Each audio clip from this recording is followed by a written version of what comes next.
It's sundown in Texas, and the Mustangs are herding up.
This is Mustang football.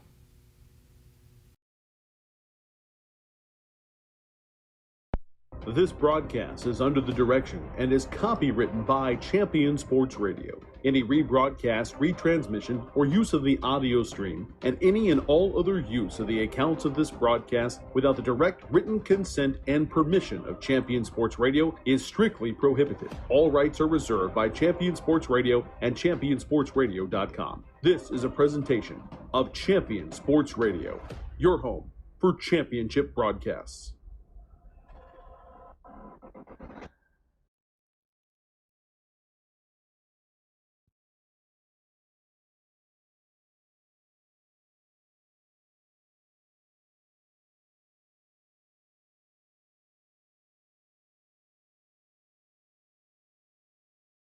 Are on Champion Sports Radio. This broadcast of the Grapevine Colleyville Independent School District is sponsored by Classic Chevrolet, First Colleyville Church, and Prosperity Bank, Academy Sports and Outdoors, Bottle Cap Alley, Brown Chiropractic, Cryonation, and Chip Mercer DDS with Fielder Park Dental. Our network sponsors are Energy Attic, Greenleaf Roofing, Whirly Ball, Living for Zachary, Lone Star Gridiron, and the Greater Dallas Youth Orchestra. Grapevine Mustangs football is a presentation of Champion Sports Radio. You can find us on Twitter at Champion Sports, on Facebook at facebook.com/Champion Sports Radio, and on Instagram at Champion Sports Radio. And of course, our website is championsportsradio.com. Good evening, everybody, and welcome to Standridge Stadium in Carrollton, Texas, part of the Carrollton Farmers Branch Independent School District. Jacob Dedamore here, along with my broadcast partner, Bart Castle, who is joining me again. He joined us week one. I'm sure Mustang fans remember that from the season opener. Back tonight filling in for Tim Smith, who had a business issue he had to go handle up on, so we're going to let him handle his business, and Bart was very kind enough to come in and fill in for us tonight. Bart, welcome back. I'll unmute you. That helps. Thank you. I appreciate that, Jacob. I'll mix metaphors. I'm always happy to be a pinch hitter. There we go. Always happy to be a pinch hitter. Excited to get to see another Grapevine football game. As you said, I was part of the broadcast in week 1, and really the Mustangs with their hands full against Colleyville Heritage, but I'm sure they've learned some things since then, and I'm excited to see what they're going to do with what they've learned in these first 3 ball games as they roll into the district schedule tonight. And you brought it up nicely. You know, this is the start of a new season as all of the teams in district had a week off. Everybody with the same bye week, so that everybody had a break heading into district play. Both of these teams come into tonight 1-2. Grapevine coming off of a very exciting win almost 2 weeks ago now over at Northwest ISD Stadium in comeback fashion, defeating the Texans 46-33. Meanwhile, the Creekview Mustangs have a little Mustang on Mustang violence here tonight. The Creekview Mustangs coming off a loss. They got blown out 2 weeks ago when they were playing Irving Nimitz. They've kind of had a range of emotions between good win week 1, close loss week 2, blowout week 3. So they're looking to bounce back tonight. And the other interesting thing about Creekview is they have not only a first-year head coach in Tony Castillo, but this is also Coach Castillo's first head coaching gig in his career. So a whole new culture change, and it's going to be a real different team that Grapevine sees tonight from what they saw last year. Well, the great news for Grapevine is they're on the upswing. I mean, scored 7 points in the first ball game, scored 24 points after that against Byron Nelson, and then exploded for 46 last week. So you like the direction that's going in terms of the offense. I think the challenge as the district season gets going is some continued improvement on the part of the defense, because when you look at it, that helped really expand the offense in the direction it was going. The defense still giving up a lot of points. Exciting win against Northwest. This will be a great game to see what the defense is learning as the season has progressed, and that'll probably be a key in getting a win tonight and keeping that winning streak going and getting the district season off to a good start. Well, and you can't ask for really better conditions. It's going to be a beautiful night here at Standridge Stadium, as the temperature today was in the low to mid 80s. It's going to drop down into the 70s throughout the course of the game. Nice little breeze blowing.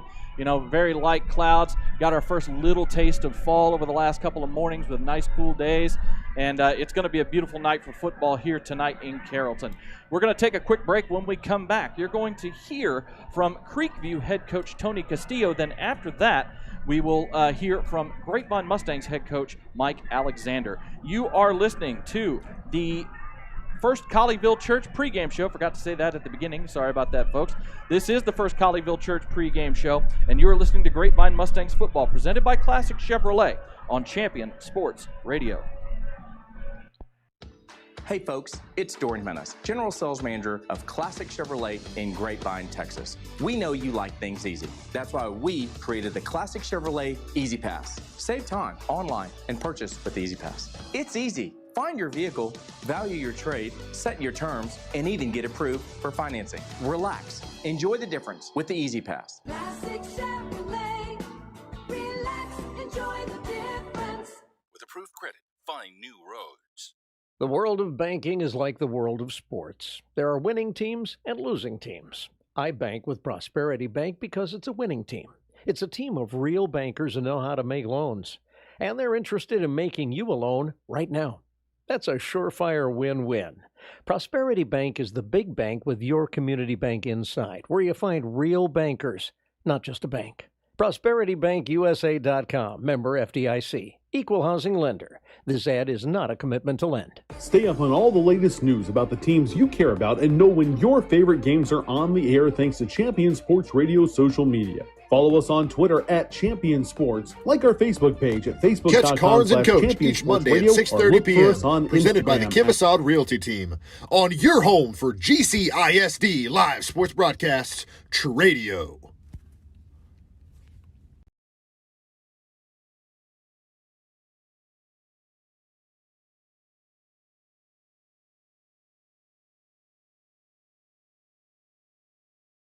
Football fans. I'm Dr. Kelly Brown, alumni and former Grapevine High School football player. I'm also the owner of Brown Chiropractic Center, which has served the Grapevine community for over 35 years. We're across from Quick Trip on the corner of William B. Tate and Ira E. Woods, and we'd love to invite you to come see us. I'm also a proud supporter of the Grapevine High School football team and the Grapevine community. Go Mustangs!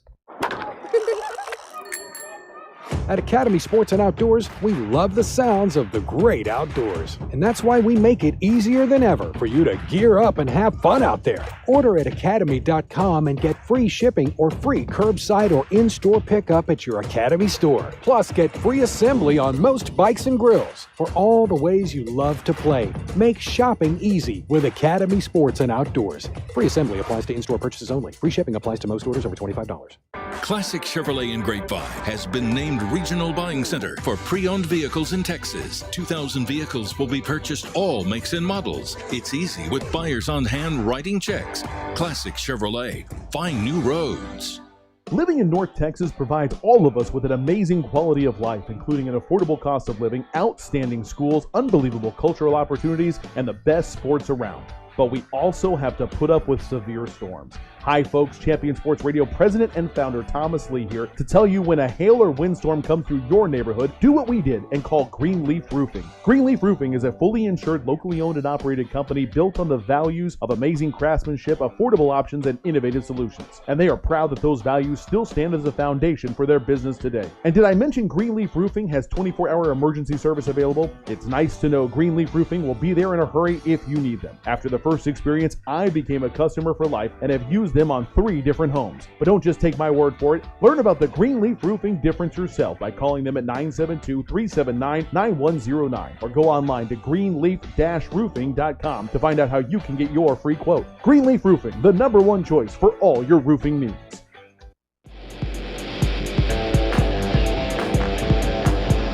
Welcome back to the First Colleyville Church pregame show. Jacob Dedamore here, and I'm joined right now by Creekview head coach Anthony. Do you go by Anthony or Tony, Coach? Tony Castillo. All right. Thank you for taking the time out to talk to us today.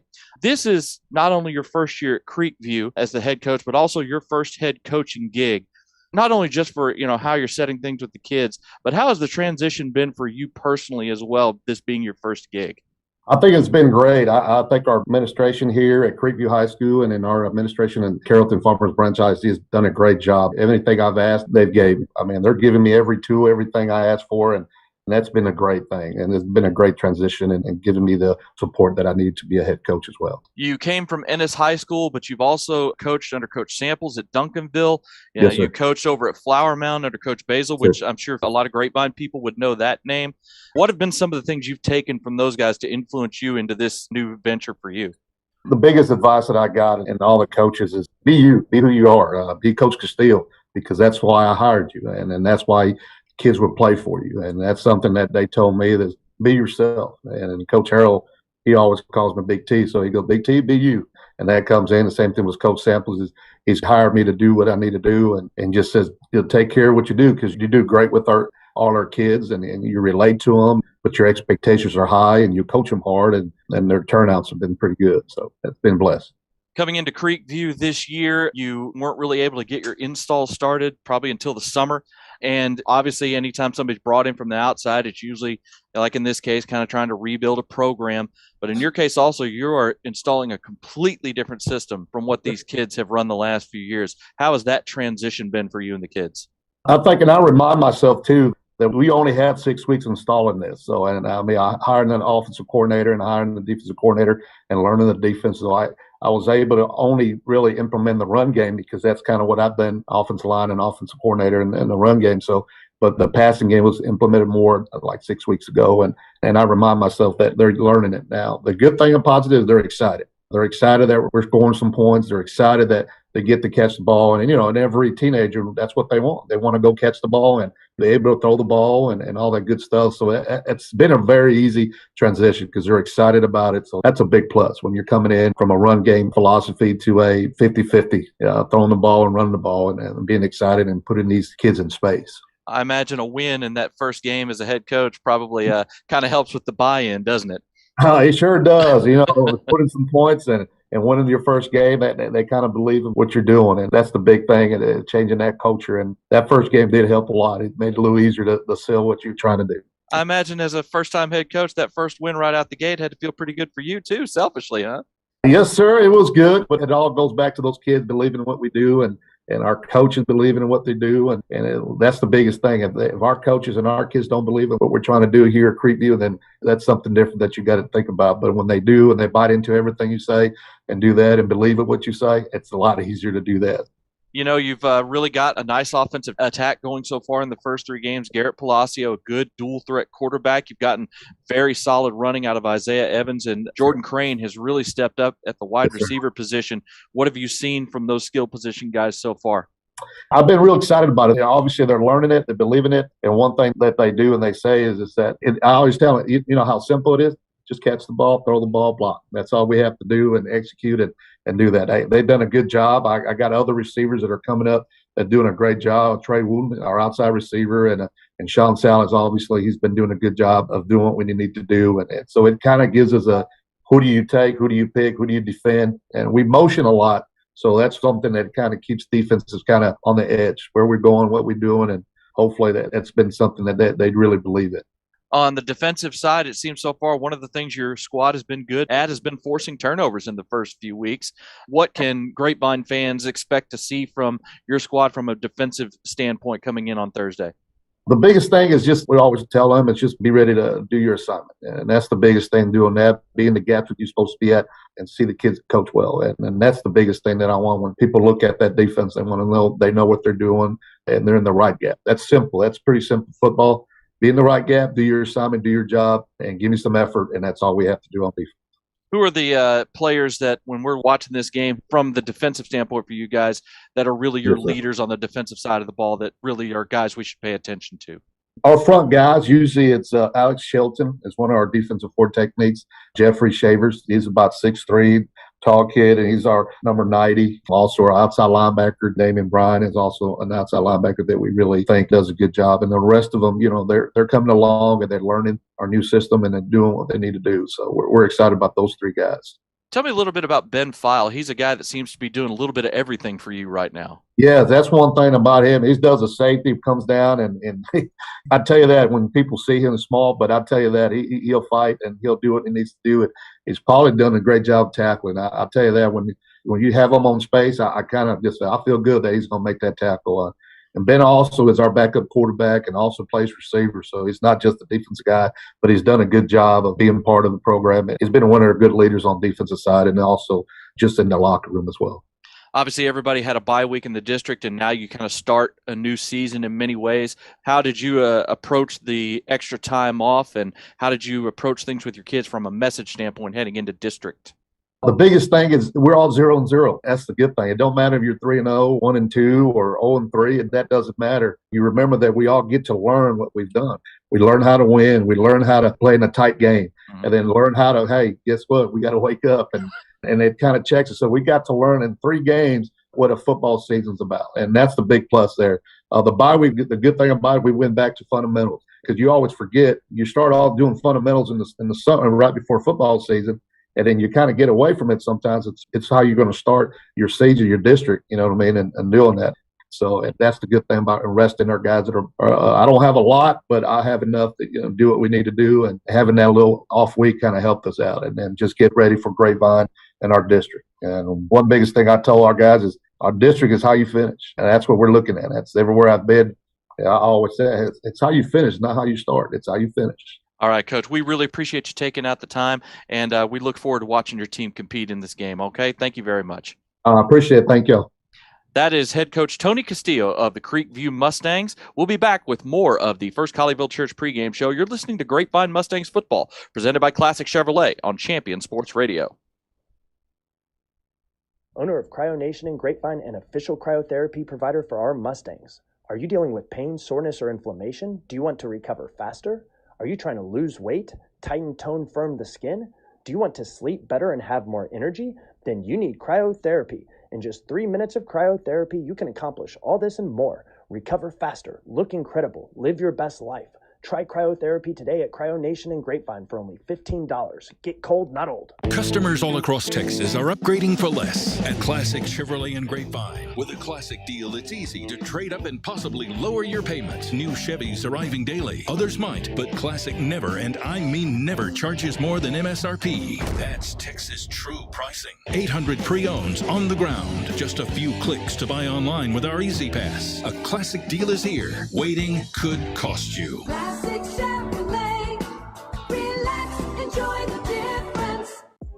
At First Colleyville, we believe that church is a place where anyone can find connection, purpose, hope, and community. From an engaging kids ministry to a high-energy student ministry, and from compelling weekend experiences to in-depth adult ministry studies, our goal is to lead every generation to know and follow Jesus. If you're looking for a church home, we would love to invite you to check out all we have going on. For service times and directions, visit firstcolleyville.com, and we will see you this weekend. Hey North Texas, come on by Bottle Cap Alley in Grapevine. We're newly renovated and now a full-service restaurant. Bottle Cap offers all your favorites like hand-breaded catfish and savory brisket nachos.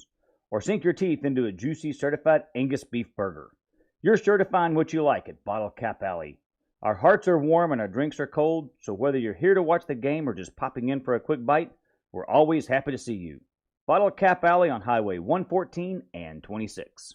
The world of banking is like the world of sports. There are winning teams and losing teams. I bank with Prosperity Bank because it's a winning team. It's a team of real bankers who know how to make loans. And they're interested in making you a loan right now. That's a surefire win-win.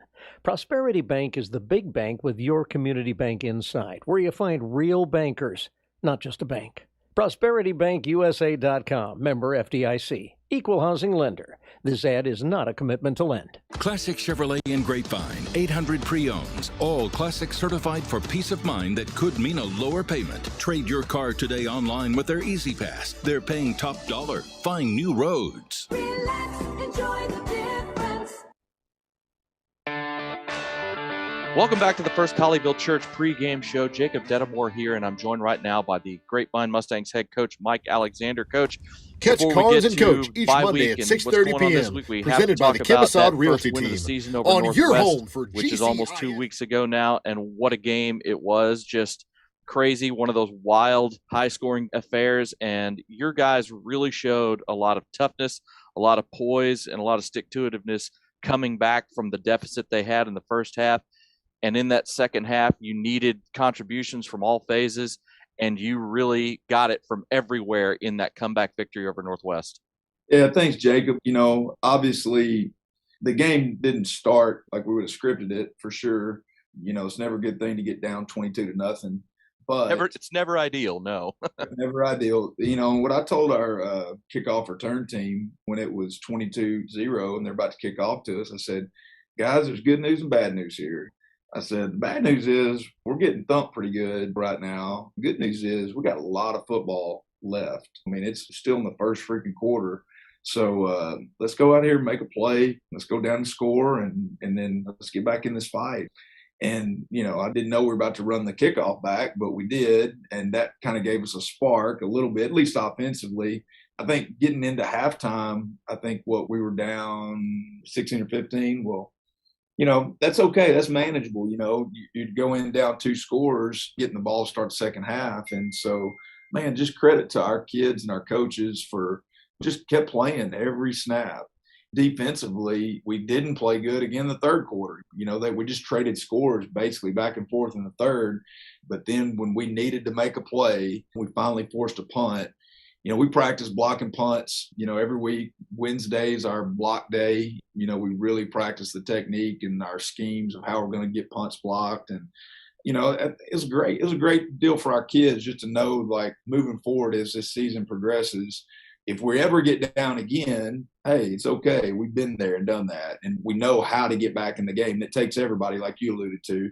It takes special teams playing well. It takes defense stepping up. It takes offense taking advantage of situations. And we did that throughout the second half. And our kicker was huge, J.D. Rice. You know, it was clutch, kicking the game-winning field goal. So, man, it was a great team win for sure.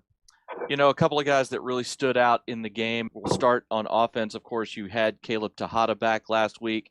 His snaps were limited because he had a bit of a little tightness in the muscles in the second half. But, man, what a spark he provided to your offense getting back on the field against Northwest. Yeah, I mean, he's the difference maker, and it really hurt, the first 2 games of the season not having Caleb there the whole time, and, hurt the team in terms of just offensive production. But the good news about that was, some other guys got a chance to play early in the season in meaningful games, and so we'll be better for it down the road. But, yeah, Caleb was huge. He's dynamic. He's that guy that he can get to the second, third level in a hurry, and there's no substitute for that. You also saw what was easily the best game of the season out of Parker Polk at wide receiver. He had a couple of fantastic catches, including touchdowns. He really also seemed to provide, something that had kind of been missing from your offense, and that was some balance. Mm-hmm. Absolutely. Here's another captain. So, Caleb, you mentioned already, team captain. Parker Polk, team captain. When you need guys to make plays, you want your best players to step up and answer the bell. And Parker's a competitor. His heart definitely outweighs his size, and he's a tough kid that just wasn't going to lose that football game and made huge plays down the stretch. Credit to our offensive staff for figuring out ways to get him more involved and get him the football. And we got to lean on our captains when the chips are down, and that's what happened the other night.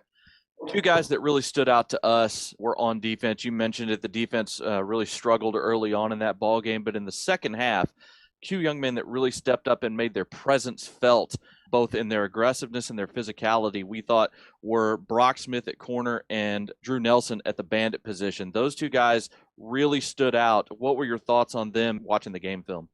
Yeah, I agree. So it's been a theme over the first 3 weeks. People are attacking our weak side of the defense.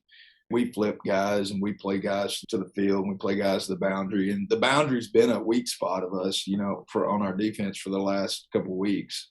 Inserting Brock into the lineup, into the boundary at corner, and then Drew Nelson into the boundary at the bandit position.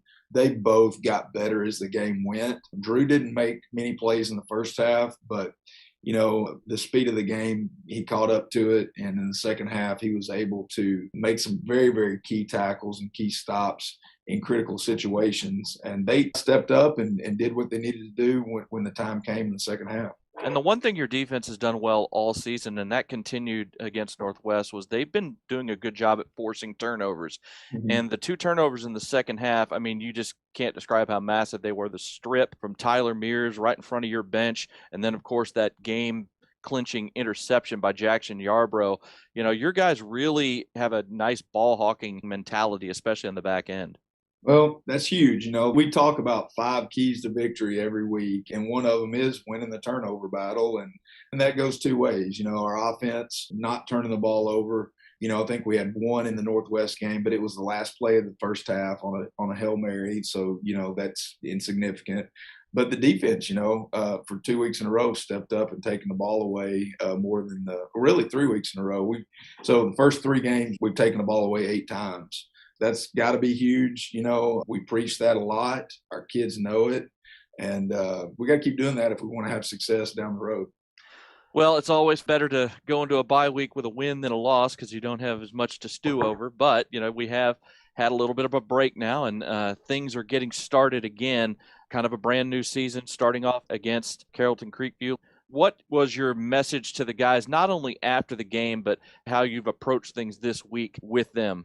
Going back to the open date week, we wanted to open competition back up at every position group. And, we treat the open date like a spring ball practice where everybody's going to get equal reps, 1s and 2s, and we're going to evaluate every position. And guys that want to get on the field that haven't gotten as much time, here's your opportunity to go earn this opportunity coming into district.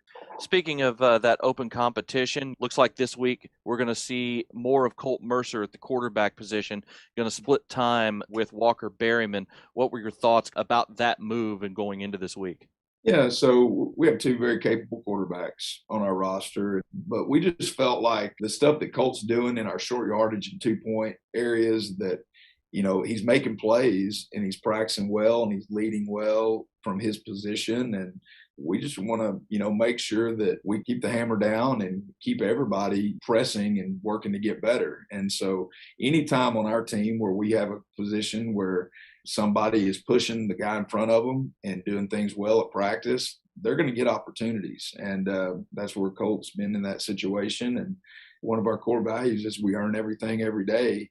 And so if we got guys that are earning it, we're going to give them those opportunities. And, we don't want to be a 2-quarterback team. I don't want to rotate quarterbacks series by series the whole year. But when guys have earned opportunities, they're going to get them in our system. And so that's what we're looking at this week. Looking at the Creekview Mustangs coming up, going to be a bit different team than you faced last year. They have a new head coach this year, so a bit of a new system for them. What changes have you seen from how you played them last year to what you've seen on tape so far this year? It's vastly different. They're coming from running a option attack under center, triple option system to being more of an open 4-receiver, 3-receiver formations in the shotgun. They're trying to overhaul that whole program. New coach coming in. They got new logos, new jerseys, new offensive system, all that stuff. And so, it'll be very different. They're doing a good job. I think Coach Castillo is definitely giving his kids opportunities to be successful in what they're doing offensively.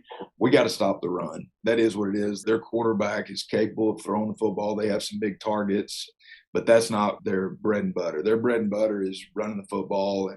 And if we can slow down the run game, I think we'll be fine on defense. But it'll be a challenge. They do some good stuff offensively. I'm excited to get to the stadium and get this thing started. All right, Coach. We really appreciate you taking the time. Thanks for talking to me today, and good luck in the game. All right. Thanks, Jacob. That's Grapevine. It's sundown in Texas, and the Mustangs are herding up.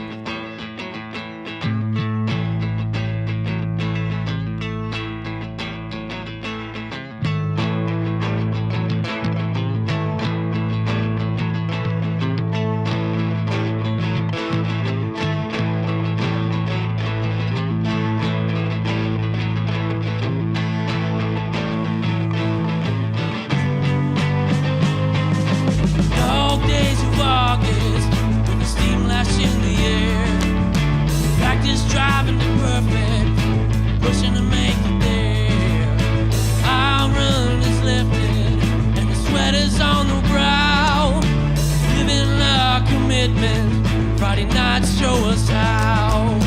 Bam, man, the Mac. Coach hates our attack. His bells and a band sound. Make these sacks on money down. Rustlers and cheerleaders, Billy's in form. Sundown in Texas, this is Mustang football. Rustlers and cheerleaders, Billy's in form. Sundown in Texas, this is Mustang football. Pre-game tailgates, Bobby Blue is in the air. Living our dreams through this Mustang DNA we share. Game day clocks and whistles ready at the go. No question about it, cause it's football, you know. Bam, and the Mac, Coach A's air attack. There's bells and a band sound. Big D sacks on money down. Rustlers and cheerleaders and Billy's in fall. Sunset in Texas, this is Mustang football. Sun's down in Texas, living it up in the fall. The lights are heating up now, this is Mustang football.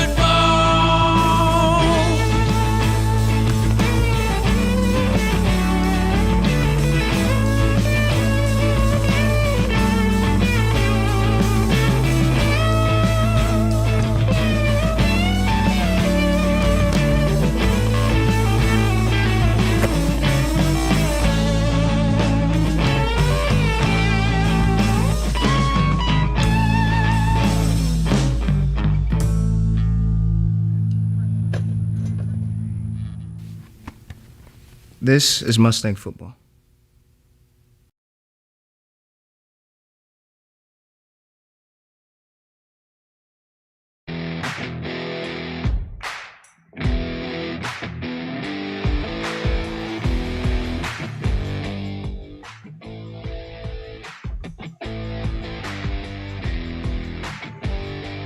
Welcome back to Standridge Stadium, the end of the First Colleyville Church pregame show. Jacob Dedamore here along with Bart Castle as we are about ready to kick things off tonight here in the Carrollton Farmers Branch ISD between your Grapevine Mustangs and the Creekview Mustangs.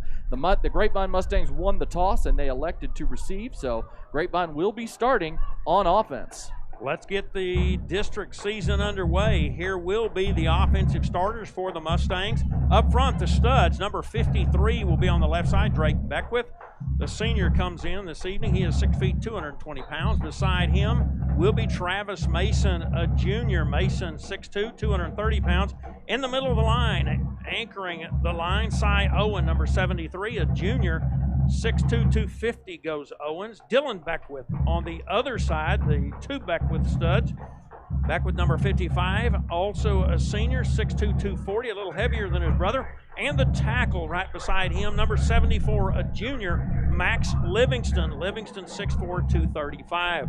The receiving corps for the Mustangs at X receiver, a senior, number 12, Drew Vi, the 6 foot, 170-pound senior. On the other side, the Z receiver, Caden Cook, number 6, 6'2", and 160 pounds. Quickly, the H-back. The leading receiver thus far this year is junior Parker Polk, number 4, 5'6", 165. Behind the Y receiver on the other side, not easy for me to say apparently, number 18, the junior Hank Miller, 6'4", 195. Running the show, the trigger man will be Walter Berryman, number 14, the senior. Walker Berryman, number 14, 6'2", 220 pounds. And then the running back, Caleb Tejada, number 3, 5'6", 125. And you'll see the 11 of them, the studs plus 5, here in just a moment after the Mustangs receive the kickoff. And we're about ready to kick off, and Ricardo Charez is a little pooch kick.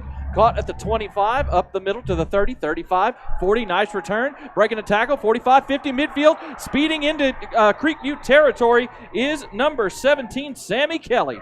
The sophomore wide receiver took that, found a hole up the middle into Creekview territory, finally being brought down at the 38-yard line. So plus field position already for Grapevine as they get this first drive started. That was a return of 32 yards. 32 yards, that's correct. I'm trying to do quick math there. 32 yards by Sammy Kelly, and here comes the Grapevine offense. We'll give you the Creekview defense here in just a moment to get things started, but they're going to come out in a traditional 4 wide with Berryman at quarterback and Tejada offset to his left. A little quick swing pass out to the near side, inside the 35, down near the 30, caught by number 12, Drew Vi, on the little wide receiver bubble screen right there. They marked him out of bounds. Let's see where they spotted this. Looked like right at the 30-yard line, so that's a gain of 8. 2nd and 2. Here comes the tempo. 2 receivers to the right, single receiver left. Snap back, hand off to Tejada, picking his way up the middle. He gets a yard, trying to stretch for the first down. Looks like he's going to be about a yard short, so that's going to set up 3rd and 1 on the short game by Tejada. And here go the Grapevine Mustangs. That tempo offense that they like to run if they get things going. 3rd and 1 here at the 29. Snap back, hand off to Tejada again, picks his way through, flag down. He's into the second level, 25 down to about the 23. We'll wait and see what the flag is, though. That would be a gain of 6 if it stands, and it looks like this is going to go against Creekview. Somebody was in the neutral zone on that play. Well, the Mustangs off and running, pardon the bad and very common metaphor, but they really are. I mean, they barely stopped to take a breath. They got the ball at the 38-yard line. They're already down near the 20. And they're going to move the chains now after the penalty. They did decline the penalty. It got about a yard more than what the penalty would have been. So 6-yard gain for Tejada. Moves him down to the 23-yard line. 1st and 10 for Grapevine. They're going to come out in traditional 4 wide this time. 2 to each side. Snap back. Berryman looking to throw. Passes one deep down the middle of the field, and that pass is caught for the touchdown. A beautiful over-the-top lob throw by Walker Berryman. A nice little stretch there at the end by Parker Polk to make sure he caught the pass. And just like that, Grapevine is on the board on the 23-yard strike. Well, Polk was in single coverage, and he almost immediately off the line got behind his man. A great job by Berryman to throw the ball out there. Great job by Polk catching the back half of the ball, even though he was wide open. He's into the touchdown, and just like that, in just over a minute, Mustangs are into the end zone. J.D. Rice on to kick the extra point. Snap is down. The kick is up, and the kick is good. So 10:45 to go in the first quarter, a minute 15 on the drive. Grapevine takes advantage of the field position and punches it into the end zone. It's 7-0 Grapevine. This is Grapevine Mustangs football, presented by Classic Chevrolet on Champion Sports Radio.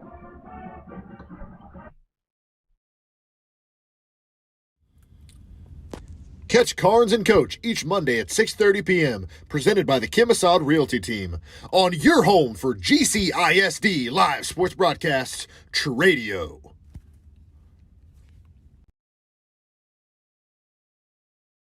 Drinks are cold, so whether you're here to watch the game or just popping in for a quick bite, we're always happy to see you. Bottle Cap Alley on Highway 114 and 26. Hey folks, it's Dorian Menace, General Sales Manager of Classic Chevrolet in Grapevine, Texas. We know you like things easy. That's why we created the Classic Chevrolet Easy Pass. Save time online and purchase with Easy Pass. It's easy. Find your vehicle, value your trade, set your terms, and even get approved for financing. Relax. Enjoy the difference with the Easy Pass. Classic Chevrolet. Relax, enjoy the difference. With approved credit, find new roads. Back to play here. Rhodes kicks it off. It's caught inside the 5-yard line, up to the 10, 15, and then wrapped up right around the 20-yard line is number 14, Andre Graydon, the senior wide receiver and defensive back. So Creekview will take over for their first possession at their own 20. The starters for Creekview on offense: at quarterback, number 18, Garrett Palacio; running back, number 1, Isaiah Evans; across the front, number 50, Shane Thorman at left tackle; at left guard, number 53, DeMarcus Cannon; number 51, Jack Nelson at center; number 77, Julian Aguilar at the right guard; and at right tackle, number 60, Gage Porsche. We'll get to the rest of these starters here in just a moment. Creekview getting things going. 2 receivers to the right, to the left, single receiver right with an H-back on the right side. Snap back, handoff up the middle. Nice little gain out to the 24, and then dropped right there is number 1, Isaiah Evans. Your starting wide receivers: at the X receiver, number 4, Isaiah Fuller; number 2, Jordan Crane at the A wide receiver. The H-back tight end is number 88, Noah Sanchez, and on the other side of the wide receiver, number 10, Sean Salas. We'll get you the Grapevine defense here after this next play, as it's a 4-yard gain out to the 20, make that a 3-yard gain out to the 24-yard line. 2nd and 7 for Creekview. They run a stack set to the right. Snap back, handoff. Going around off left guard and getting maybe a yard that time was number 12, Jalen Verdell, one of the reserve running backs. Isaiah Evans is the starter, but let's get you that Grapevine defense.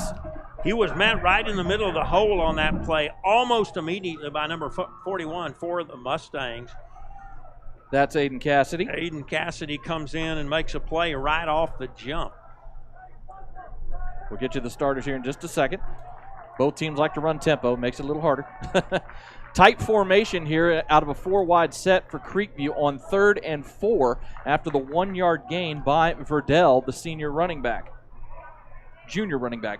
Snap back, looking to pass down the field. Palacio throws it down the middle. That pass is caught. Nice diving grab at the 36-yard line by number 2, Jordan Crane, the senior who starts at wide receiver and DB. He makes a very nice grab there to move the chains out at the 36 for Creekview.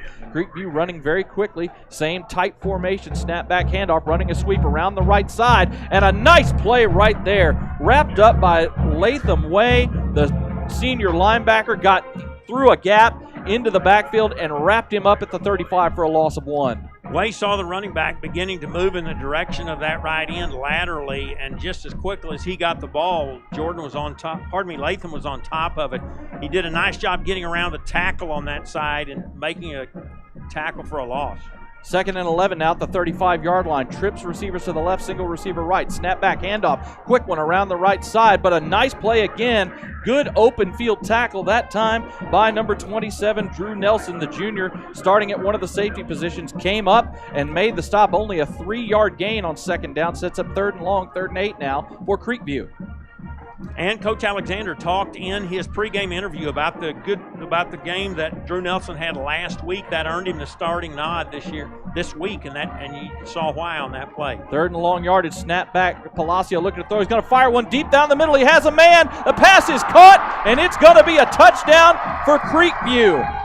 That time it was number 10, Sean Salas, who got loose. The senior wide receiver and defensive back got loose and got behind the secondary, and a beautiful throw that time from the quarterback, Garrett Palacio, and a huge strike on 3rd and long, 62 yards, and Creekview's an extra point away from tying it.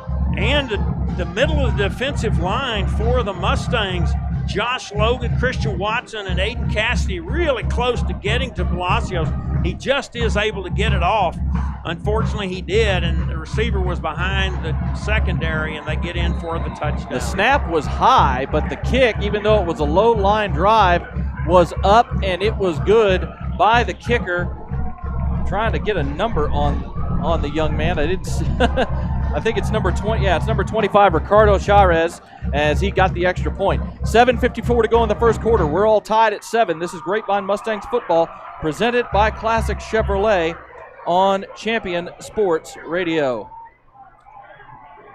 At First Colleyville, we believe that church is a place where anyone can find connection, purpose, hope, and community. From an engaging kids ministry to a high-energy student ministry, and from compelling weekend experiences to in-depth adult ministry studies, our goal is to lead every generation to know and follow Jesus. If you're looking for a church home, we would love to invite you to check out all we have going on. For service times and directions, visit firstcolleyville.com, and we will see you this weekend. The world of banking is like the world of sports. There are winning teams and losing teams. I bank with Prosperity Bank because it's a winning team. It's a team of real bankers who know how to make loans. And they're interested in making you a loan right now. That's a surefire win-win. Prosperity Bank is the big bank with your community bank inside, where you find real bankers, not just a bank. ProsperityBankUSA.com, member FDIC, equal housing lender. This ad is not a commitment to lend. Parker Polk takes the kickoff, and he is into the open field. He has found a gap, and he is going to score. They tried a little bit deeper pooch kick this time, did Creekview. Polk caught it about the 16, went up the middle on the middle return, had nice patience to find a little bit of hesitation and find a gap, and as soon as he found it, he accelerated and ran by everyone else on the Creekview kickoff team. 84 yards for a touchdown, second game in a row, I should say, that we've had a kickoff return for a touchdown by Grapevine. Well, and here's what a drive summary looks like when you do that. One play for 84 yards. It took 12 seconds. Parker Polk into the end zone, as you said, for a second time this season, returning the kickoff for a touchdown. Snap is down, the extra point is up, and the extra point by J.D. Rice is good. And so that didn't take very long. 7:40 to go here in the first quarter. And Grapevine now leads 14-7 after the kickoff return of 84 yards by Parker Polk. And we're going to keep things right here. Thank you to Ryan Amerson and Energy Attic. Contact Energy Attic and transform your living spaces by transforming your attic. Energy Attic helps improve your home climate control, reducing those cold and hot pockets, making it more comfortable throughout, and saving you up to 40% on your energy bill. Schedule your free Energy Attic audit online at energyattic.com. Energy Attic, attic solutions to transform your life. And as soon as this kickoff, they're lining up here. We're actually going to get you the defensive starters for Grapevine. I love tempo. It's so fun as a broadcaster, isn't it? Well, it looks like a Formula One race so far, so we will kick it off, and then as you said, we'll get you the defensive starters for the Mustangs. Going back to that touchdown by Creekview, I have to think that was just a bust in assignment by somebody in the secondary. There's no way that Sean Salas should have been that wide open on 3rd and 8. The kickoff by J.D. Rice is a nice high deep one. It's going to hit at the goal line and bounce into the end zone for the touchback, so Creekview takes over at their own 25. And here are those defensive starters tonight for the Mustangs. At one defensive end, Christian Watson, number 82, the senior. In the middle, the nose tackle, Josh Logan, number 50. And the anchor on the other side, Aiden Cassidy, number 41, also a senior. The Sam linebacker tonight starting is Tyler Mears, number 33. In the middle, we've already called his name several times, Lathan Way, the junior, number 11. And the will linebacker, Leighton Towery, number 19, a senior. We'll get to the secondary here in just a moment as Creekview is lining up. 2 receivers to the right, single to the left, single receiver to the right. Shotgun formation, snap is back, handoff up the middle. Not much room there. It's going to be a gain of maybe a yard as there was a gaggle of Grapevine tacklers there ready to take over, led by number 11, Latham Way. And we just mentioned Latham Way. He was in on the second down play on the first drive, and he's a name we called a great deal in the other ball game that I did against Colleyville. 2nd and 9 at the 26-yard line. Same formation, 2 receivers left, single receiver right. Number 10, Sean Salas working as an H-back. Snap back, handoff this time, and big loss back behind the line of scrimmage as number 41, Aiden Cassidy, got into the backfield and dropped number 13, Trevion Harper, for about a 4-yard loss. It almost looked like he was in the huddle when the play was called because he got between the guard and the tackle so quickly. He saw that it was headed that direction. He was between the linemen before either one of them could react, and he was on the ball carrier about the same time he got handed the ball. 3 receivers right, single receiver left on 3rd and 13. Snap back, bubble screen out to the right side. Pass is caught, but not going to get anywhere near, and a flag comes in towards the end of the play. The pass was caught by number 2, Jordan Crane. They set up a bubble screen to the near side. We'll see what the penalty is. Might be a face mask because we are looking at 2 flags here on the near side. And we'll go ahead and see what the penalty is, but this might move the chains for Creekview, and that would be, man, that'd be awful for the defense. Set them on 3rd and long twice and let them off the hook. As the second defender came in, I'm not sure who it was. It may have been Nelson, but I hate to impugn the wrong player. But as the second defender came in, he reached around the first defender. They were going to make sure they pulled the ball carrier down, and I think as he put his arm around him, he did get a part of his face mask. That is the call, so that moves it out to the 44-yard line for a first down. The starters, well, we'll give you those here in just a second. 4 wides, 3 receivers left, and Salas coming in motion to the right side as an H-back. Snap back, handoff, up the middle. Not much room again. He's going to get maybe 2 yards before getting dragged down. Tyler Mears in on the tackle that time, along with a number of other of his teammates. Grapevine doing a good job stopping the run, which was a focus in this game, according to Coach Alexander. They knew they had to stop the run. They're doing it so far. The problem right now has been 3rd down defense, letting Creekview off the hook. On that play, Tristan Sneed, number 48, a defensive lineman in the ball game, did a good job slowing the ball carrier so the rest of the team could make the tackle. 2-yard gain out to the 46, 2nd and 8. 2 receivers to the left, single receiver right. Salas moves over to the right side as an H-back. Snap back, play action. Palacio looking to throw. Fires it down the middle. He's open again. That pass is caught inside the 20, inside the 15. Second time in the ball game. Sean Salas just running up the seam out of the H-back position. Just has nobody within 5 yards of him.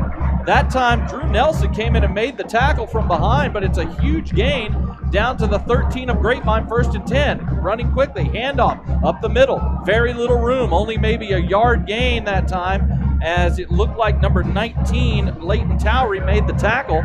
But they got to clean up some things in the middle of the secondary right now and figure out who needs to cover Sean Salas when he runs down the seam. It really looked like deja vu all over again. I mean, he was literally in the exact same place in the field. This time they were fortunate he wasn't quite as far behind the defense, and they were able to bring him down. That was a 41-yard catch by Salas. 2nd and 9 at the 12. They're going for a lob in the end zone. That pass is a little too far and out of bounds. Just wasn't able to keep it in bounds was Garrett Palacio. He was trying to hit senior Trey Wooten over on the side of the end zone, but just a little too much air under that one. That makes it again 3rd and long here, 3rd and 9 at the 12-yard line for Creekview. We're at 4:46 to go in the first quarter. Well, and it was a nice job on that play by Brock Smith to continue to run the receiver toward the sideline. Snap back, pass up the middle. It's a little wide receiver screen. It's going to be close to the first down. They ran a middle screen that time.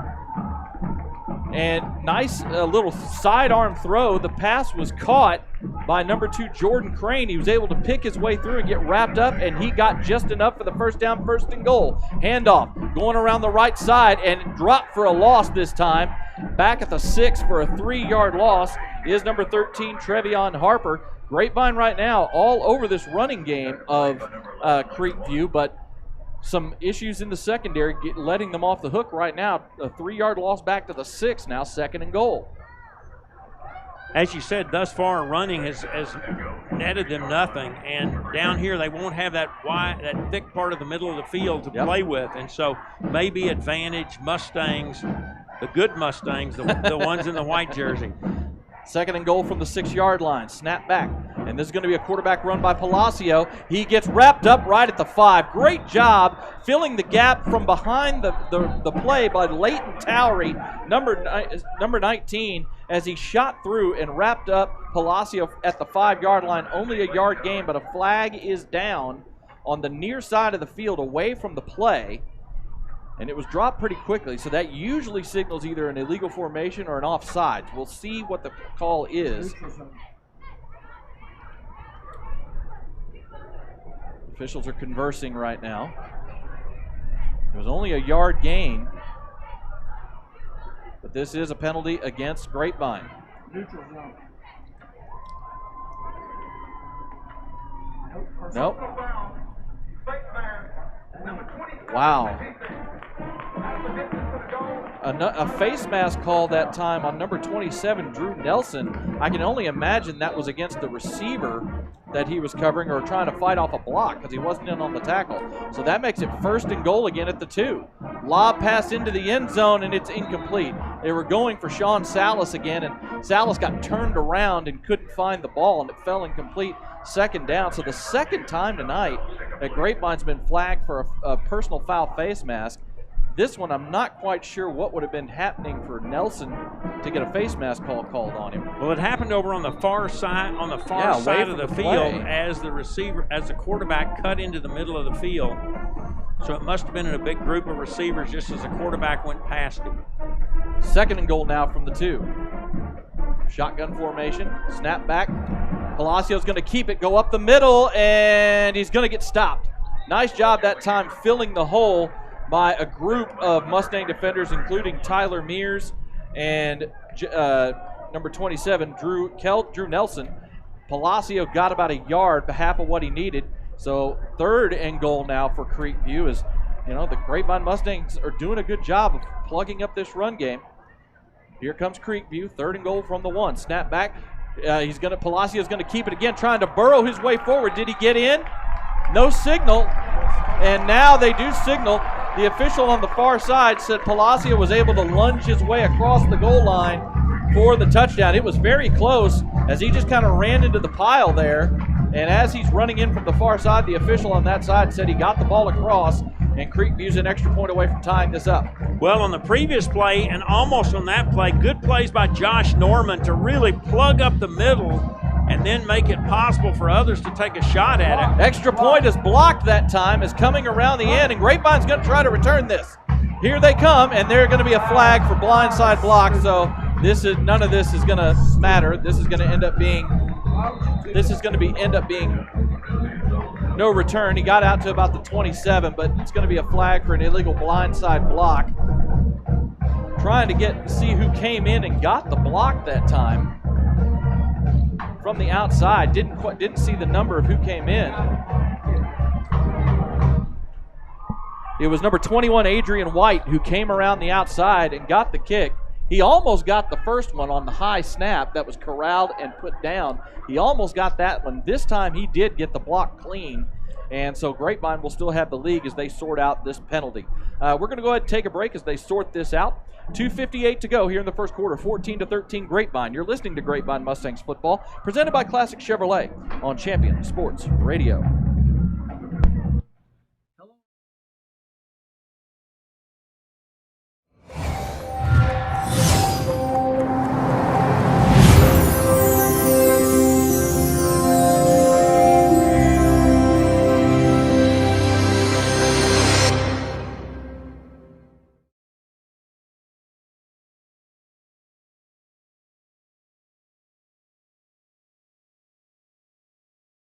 There's a time and a place for everything. As you'll see, projections for the next quarter are... He shoots, he scores! 2 points for team middle management. The office is not one of them. Jack, can I see you in my office? No pouting, it's your ball. Let's see what you got. But Whirly Ball is. For corporate events, team building, and private parties, Whirly Ball in Hearst and Plano is electric fun. Test your skills on the arcade games. Zip around in your Whirly Bug for a Whirly Ball competition. Or play the most affordable laser tag in the city. Learn more at whirlyball.info.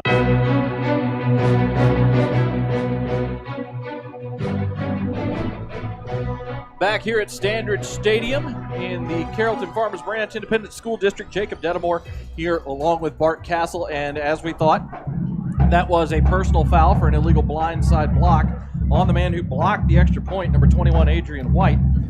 So that was going to be assessed on the kickoff, which means Creekview will be kicking off from the Grapevine 45-yard line. So, as they should, Grapevine looks like they have the hands team in, just in case Creekview wants to try something funny here on an onside kick.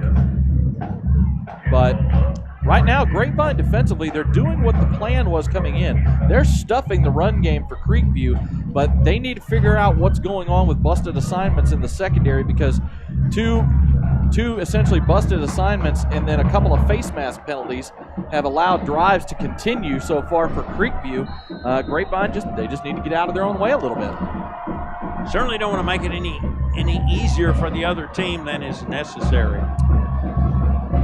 So, number 25, Ricardo Charez, lining up for the kick from the Grapevine 45. And it is an onside kick, big high bounce, caught at the 30, and they're going to try to return this. It's not Drew Nelson. It's Caden Cook coming around the right side. He gets up past midfield. There's a flag down. Looks like you're going to have probably an offsides on the kick team. It's right where they kicked off at the 45. Great job by Caden Cook right there to pick that high bounce up and saw everybody pursuing to him, so he saw a way to get around the end, and he did.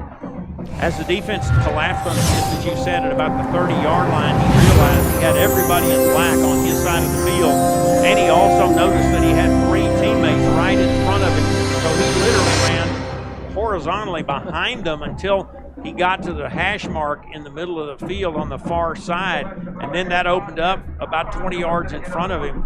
A few of the Creekview defenders were able to bring him down, but with the penalty, there'll be great starting position for the Mustangs at their own at Creekview's 43-yard line. Yeah, 22-yard return by Caden Cook, tack on the 5-yarder, and it's at the 43. Snap is back to Berryman. He's looking to throw. Pass it out to the right side, but he didn't. I don't know if that one slipped out of his hands or what, but he short hopped that one. He had Parker Polk open at about the 35, but that pass just came out of his hands funky and skipped in. 2nd and 10 now at the 43 of Creekview. We're going to go traditional 4 wide, 2 to each side here, with Tejada in the backfield. Now Parker Polk comes in motion, snap back, hand off to Tejada up the middle, up to the 40, 35, 30, as he just quickly picks his way through the Creekview defense and gets all the way down to the 28-yard line, a gain of 15 and a first down. A great job by Stud Cy Owens and Dylan Beckwith, along with Mark Langston. That right side of the line really collapsed Creekview and allowed Tejada to get through a big hole. Shotgun snap back. Berryman flicks it out to the far side, caught by Cook inside the 25, down to about the 22. We'll see where they mark it. They're going to mark it at the 21, so that's a gain of 7 yards by Caden Cook. Makes it 2nd and 3 now as Grapevine is on the move, taking advantage once again of very good field position here in plus territory. 2:06 and counting here in the first quarter. Shotgun snap back. It's handed off to Tejada, going around the left side, breaking tackles inside the 20, down to about the 18. Man, Tejada, he is so strong for a guy who is a young man who's not that big, but he runs so powerfully. He's just breaking arm tackles right and left down to the 13-yard line. First down after an 8-yard gain. Patient run behind Travis Mason there by Tejada. Quick pass out to Parker Polk inside the 10 and caught on the quick slant from Berryman. He's going to get wrapped up immediately that time. Making the tackle was number 5, Eli Gooch, the junior defensive back. Good open field tackle, but it's a gain of 5 for Parker Polk. Second and 5 now at the Creekview 8-yard line as we're under 90 seconds to go here in the first quarter. Two receivers to the right, single receiver left, and a wide open receiver. And Berryman, oh man, what a missed opportunity there. The play was a set-up wide receiver screen to Parker Polk on the far side, but on the near side of the field, number 12, Drew Vi, was wide. Nobody was covering him. He was trying to signal Berryman to throw the ball out to him, but just couldn't get his attention. And the pass went over the head of Polk and out of bounds, setting up 3rd and 5. Oh, missed opportunity there. So they're going to go two receivers to the left, snap back, play action, little quick throw inside the 5, down inside near the goal line. The ball comes loose. Who gets on it? I think it's going to be a touchback. It is. The pass was caught by number 12, Drew Vi, on a wide receiver screen. He was breaking tackles, trying to fight his way into the end zone, and as he got near the goal line, the ball got knocked loose, and it was recovered in the end zone by Creekview. Oh, man, what a disaster. Well, and it's hard to fault Vi, Right. He got away from the defenders at about the 3-yard line, realized he was probably tall enough to jump, and as he did, he got hit in midair, and a lot of times that doesn't turn out quite like he thought. He was giving it that extra effort to try to go ahead and get the ball into the end zone, which you appreciate, but once you leave your feet, a lot of times you leave yourself vulnerable, so an opportunity slips by there. An almost sure touchdown for Grapevine goes off the board, and Creekview takes over at their own 21st and 10 with 1:06 to go. Handoff up the middle. Little bit of room, but not a ton. Going to be about a 3-yard gain, and did the ball come out? Grapevine's acting like it did. They're pointing the other way. And the referees are coming in. No signal has been given, no signal of any kind. Grapevine players said they came out with the ball. This is a lot of confusion as they are trying to determine. The clock is still running. Well, now they've stopped it at 41 seconds. The referees are conversing to see what happened here. It would be a 3-yard gain out to the 23, but Grapevine is convinced that there was a fumble. And, okay, guys, we still have yet to get any kind of signal from the officials as to what's happening here.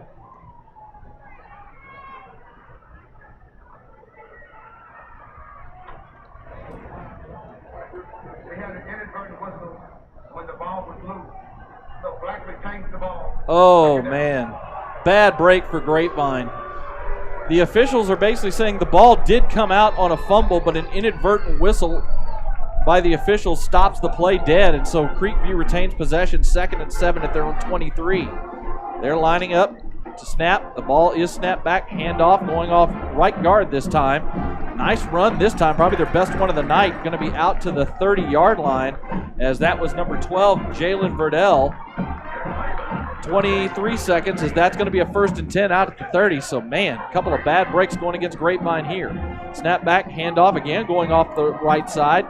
Not as much room this time. Driven back that time by a number of defenders, including number 82, Christian Watson, and number 27, Drew Nelson.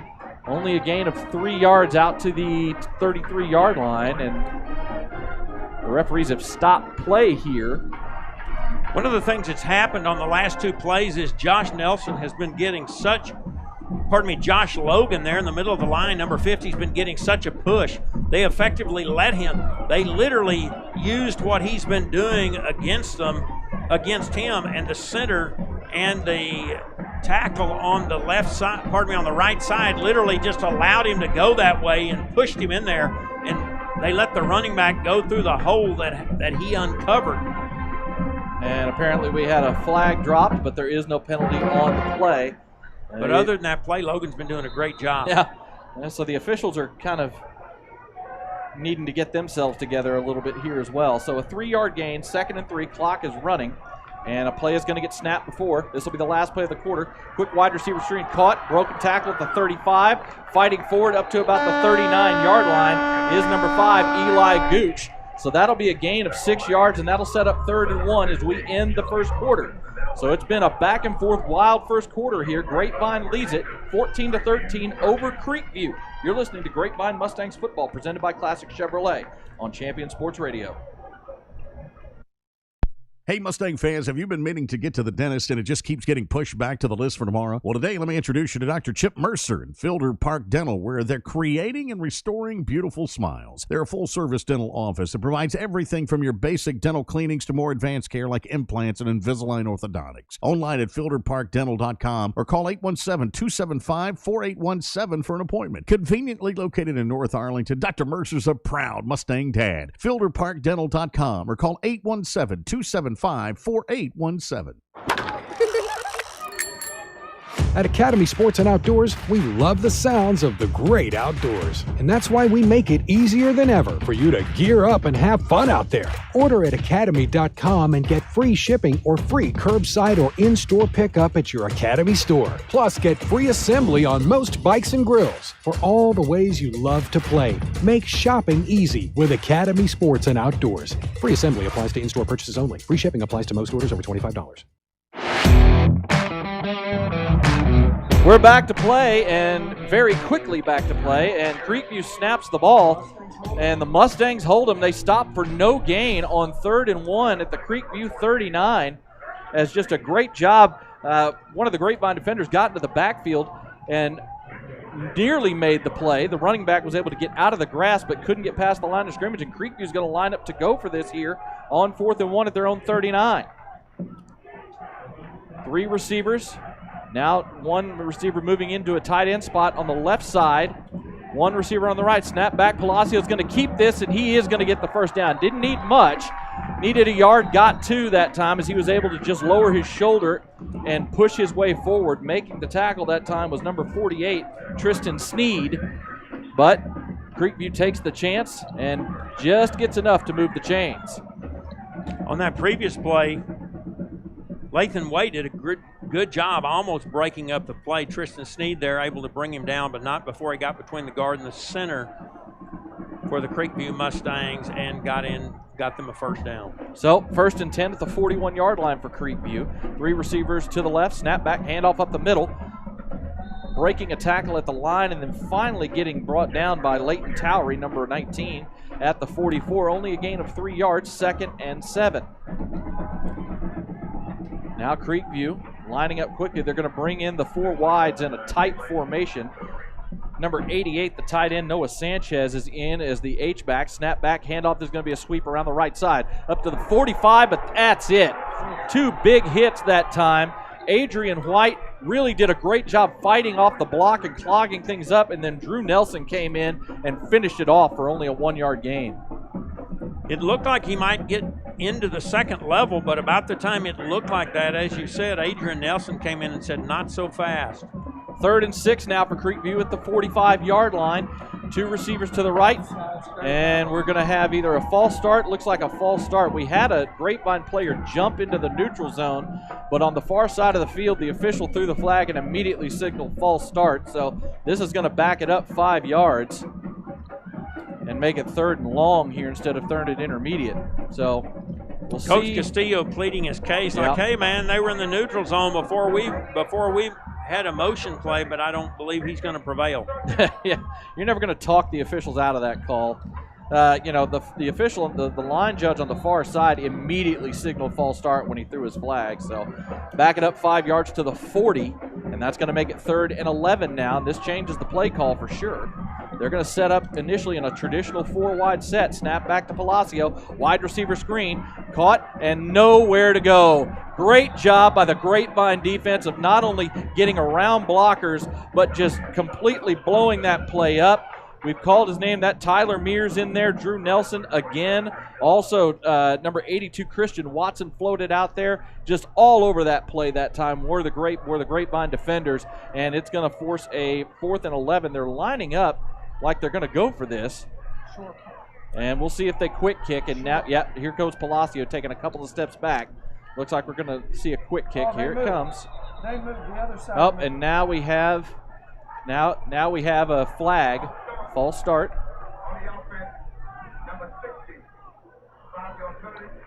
So back that up another 5 yards. We'll see if they elect to go with a straight punt this time instead of the quick kick.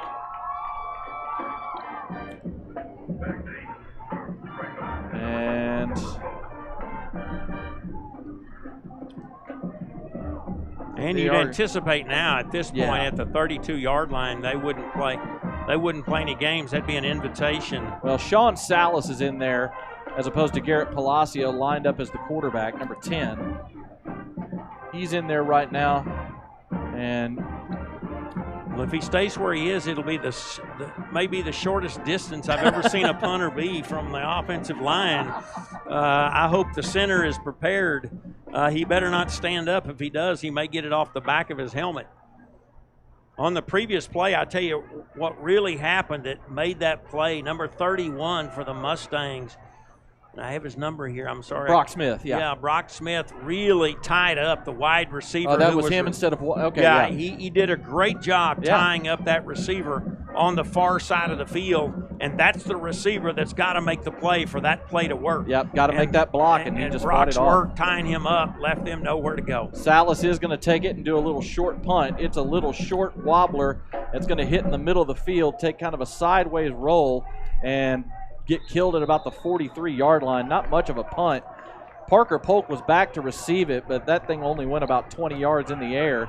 Officially, it's going to be, let's see, it's going to officially be a 22-yard punt as it lands at the 43-yard line.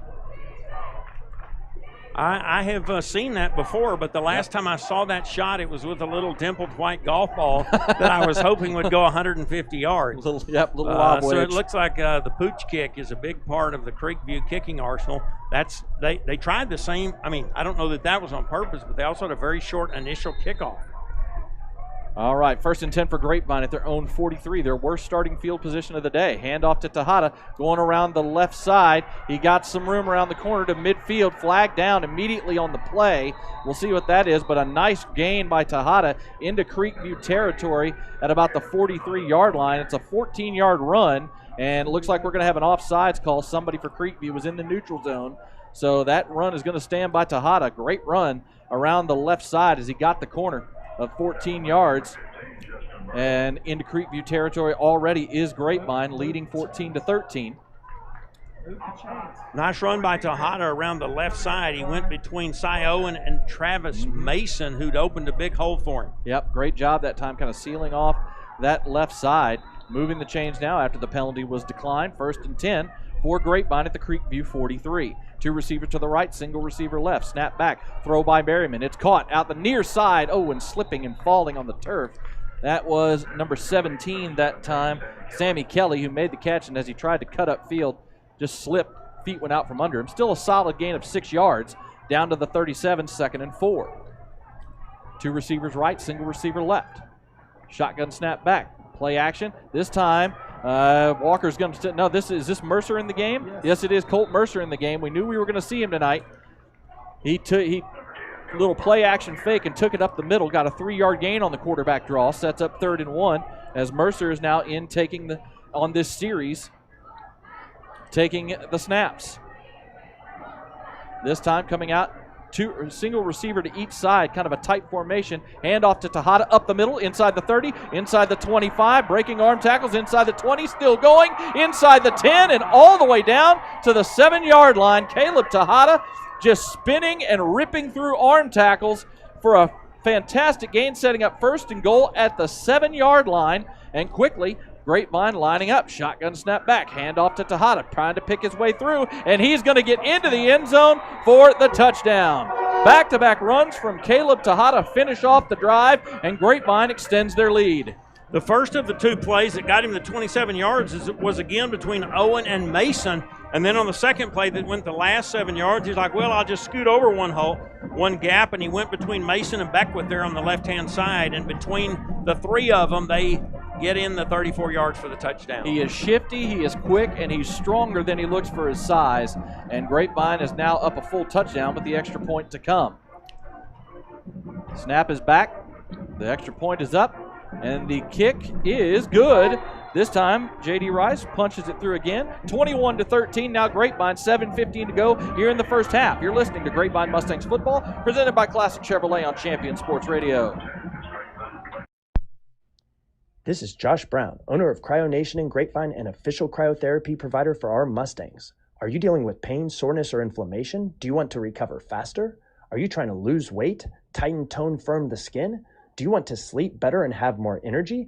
Then you need cryotherapy. In just 3 minutes of cryotherapy, you can accomplish all this and more. Recover faster, look incredible, live your best life. Try cryotherapy today at Cryo Nation in Grapevine for only $15. Get cold, not old. Customers all across Texas are upgrading for less at Classic Chevrolet and Grapevine. With a classic deal, it's easy to trade up and possibly lower your payments. New Chevys arriving daily. Others might, but Classic never, and I mean never, charges more than MSRP. That's Texas true pricing. 800 pre-owns on the ground. Just a few.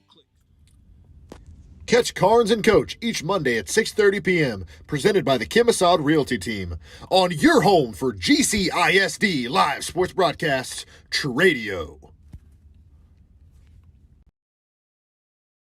40-yard line. He boots it high and deep. This one's going to be returnable. Caught at the 8-yard line, up to the 15, to the 20, picking his way through up to the 25, and then brought down just short of the 30-yard line is number 14, Andre Graydon, the senior, as this is good starting position here, solid starting field position. They're going to officially mark him at the 28. That'll be a 20-yard return for Graydon. And Creekview comes out for their next offensive possession. Trailing now 21-13 with 7:06 to go here in the first half. Well, were it not for two big plays by the Mustangs, they would have the better part of this game, and so we'll see if the defense can get the ball back for them and give them another opportunity to get into the end zone before halftime. Two receivers right, single receiver left. Snap back, handoff, and nowhere to go. Aiden Cassidy shot a gap into the backfield and dropped the running back for a 2-yard loss that time as he got a hold of number 12, Jalen Verdell, and just wrapped him up right now. Aiden Cassidy really did, blow into the backfield between the center and the the center and the left guard, and there was nowhere for the ball carrier to go. And he tried valiantly to do something and just couldn't, and takes the 3-yard loss. Loss of 2, 2nd and 12 now at the 26-yard line. Trips receivers to the left, single receiver right. Snap back, handoff again.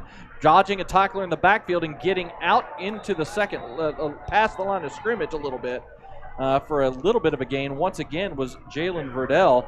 He had to dodge a Grapevine defender in the backfield just to get a 3-yard gain to set up a 3rd and 9. And that Grapevine defender, we've mentioned his name several times tonight. I tell you, Josh Logan, the nose tackle, pretty much having his way with the center there in the middle of the Grapevine line. Tight formation on 3rd and 9. Snap back, Palacio fires it out, and that pass is intercepted.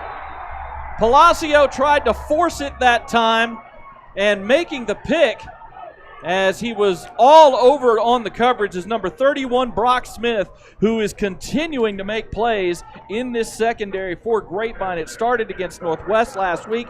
This time he had great coverage, and all he had to do was turn around, and the ball was coming right to him as Garrett Palacio just made a bad decision. Well, and it was one of those you almost think was a situation where the quarterback decided where he was going to throw it before he looked into the situation. Yeah. Because he threw it, and as you said, Brock had the receiver absolutely blanketed. The receiver was actually behind him, and when he turned around, it was just right in his numbers. Good job catching it. Sometimes when it's like that, you drop it because you don't expect it to be served up quite that nicely. Hand off to Caleb Tejada, picking his way through again. Inside the 30, he's into the second level, the 20, and brought down inside the 15. Here comes a late flag. We might have a bit of a horse collar tackle here as Tejada was dragged down from behind. He is so quick and gets into that second level so fast. Another fantastic run, this one from the 41 down to the 13. Another great run of 28 yards by Tejada, and might have something tacked on to the end of this as the flag came in at the end of the play. And, well, nope, we're moving back, so maybe this was a downfield hold is maybe what the call is. Oh, block in the back, okay. So, a block in the back. They said it was against Colt Mercer, which that would be interesting if he was all the way downfield. I don't know if that's correct, but either way, it's a penalty, so it backs it up 10 yards to the 23. it'll still be a solid gain of 18 yards, 1st and 10 for Grapevine. Delacruz coming in motion out of the slot, and Colt Mercer's going to keep this up the middle. Inside the 15, down to near first down yardage. Straight quarterback draw that time from Colt Mercer as he has his second possession at quarterback, and he is going to get the 10 yards needed to move the chains, 1st and 10 at the 13-yard line. That time you had Victor Delacruz in as a slot receiver. He came in motion on the play. Lining up here, 1st and 10 at the 13. Twins receivers to the left, snap, hand off to Tejada going around the left side, inside the 10, inside the 5, and into the end zone. He gets out to those linebackers and defensive backs so quick. He has so much momentum that he just drags guys into the end zone trying to bring him down. And back-to-back touchdown runs from Caleb Tejada, and Grapevine has a 2-score lead. Well, one of the things apparently the coaches have seen is a real mismatch between the left side, the studs on the Grapevine line versus the defensive end and the linebackers over on the right side for Creekview, because thus far they picked up good yardage on that same play in 3 successive plays. Snap on 2 back. drives. The extra point from J.D. Rice is up, and it is good. 5:05 to go in the first half. Grapevine now leads 28-13. You're listening to Grapevine Mustangs football, presented by Classic Chevrolet on Champion Sports Radio. The world of banking is like the world of sports. There are winning teams and losing teams. I bank with Prosperity Bank because it's a winning team. It's a team of real bankers who know how to make loans. And they're interested in making you a loan right now. That's a surefire win-win. Prosperity Bank is the big bank with your community bank inside, where you find real bankers, not just a bank. ProsperityBankUSA.com, member FDIC, equal housing lender. This ad is not a commitment to lend. Academy Sports and Outdoors makes it easy to gear up and have fun out there. Order at academy.com and get free shipping or free curbside or in-store pickup at your Academy store. Plus, get free assembly on most bikes and grills. Shop now. Free assembly applies to in-store purchases only. Free shipping applies to most orders over $25. Classic Chevrolet and Grapevine knows you like buying to be easy. That's why they created the Classic Easy Pass online buying tool. Visit ClassicChevrolet.com to get started. Find new roads. Relax, enjoy the difference. Back here at Standridge Stadium, where Grapevine has opened up a 2-score lead, 28-13. And the kickoff is away from J.D. Rice. It's high, going to be returnable at about the 7-yard line. Almost fell down, did the return man, and it's going to cause him to get just collapsed inside the 20. As that time it was again number 14, Andre Graydon. As he planted his foot to go upfield, it just went, I think he lost a shoe is what happened. And the shoe came out, so not really much. As soon as he ran up the field, got to defenders, he just went down at the 16-yard line. Well, just before he went down, it looked like he went to plant and one foot didn't do what he thought it was. And I think at that point he thought, well, I can either go down or I can get slammed down. I think I'll take the lesser of the two options and work with my shoe over on the sideline. So Creekview takes over for their next offensive possession at their own 16-yard line. 4:59 to go here in the first half. Grapevine up 28-13. And we're going to have a delay of game as the play clock ran out. Grapevine on their last possession taking advantage of the interception by Brock Smith and taking it in from 41 yards out as Caleb Tejada punched it into the end zone once again. And it looks like actually that Creekview was able to get a timeout called before the delay of game, so we have a timeout on the field to save the 5 yards.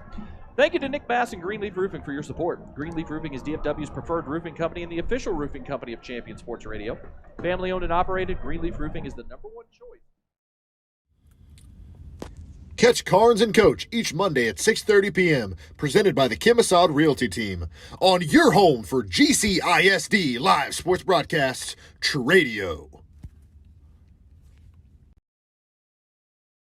The first one was 5 plays. They were all running plays, but it only took 1 minute and 15 seconds. This last one, 3 plays, but a little longer at 2:03. But between them, only about 3.5 minutes and 2 touchdowns by Caleb Tejada. So 1st and 10 for Creekview at their own 16 now. 2 receivers right, single receiver left. Handoff going around the left side this time. And again, Grapevine, as they've done so good all night long, just giving nowhere to run for these running backs for Creekview as number 12, Jaden Verdell takes the handoff. We have not seen Isaiah Evans who is listed as the starting tailback for this team and the leading rusher for this team. Haven't seen him on the field all night, so I'm going to assume he's dealing with some form of injury that has prevented him from playing this evening. That's a bite for this Creekview offense, not having their leading rusher on the field. Well, they've not been able to do hardly anything against Christian Watson, Josh Logan, and Aiden Cassidy for the Mustangs. Snap back to Palacios on play action. He's going to take off up the field, breaks a tackle at the 20, out past the 25, and it's going to be a first down, but there is a flag on the play. Let's see what the call is. It was a play action pass. The rush came upfield, and Palacio just tucked it and went and found room in the middle of the field and had a nice 12-yard gain. But there is a flag down. We'll see what the call is. This appears to be against Grapevine. The flag was dropped at the line of scrimmage almost immediately. And nobody's backing up, as you said. I didn't know. That's the other sign, is I don't see anybody backing up. Nope, check that. It is against Creekview. Usually when it's against the offense, they start moving backwards, but they waited, I guess, for a moment. So illegal formation that time from Creekview wipes out what would have been a 12-yard gain and a first down by Garrett Palacio. One of their best, it would have been their best run of the night. And penalties are already a big part of this ball game as we approach halftime. Grapevine has had some costly penalties. They've been able to overcome them, but one like that for Creekview already behind on the scoreboard. Now they put themselves behind the chains after, as you said, their best run of the night by the quarterback. First and 15, back at the 16-yard, or back at the 11, snap back, handoff, and again, just nowhere to go.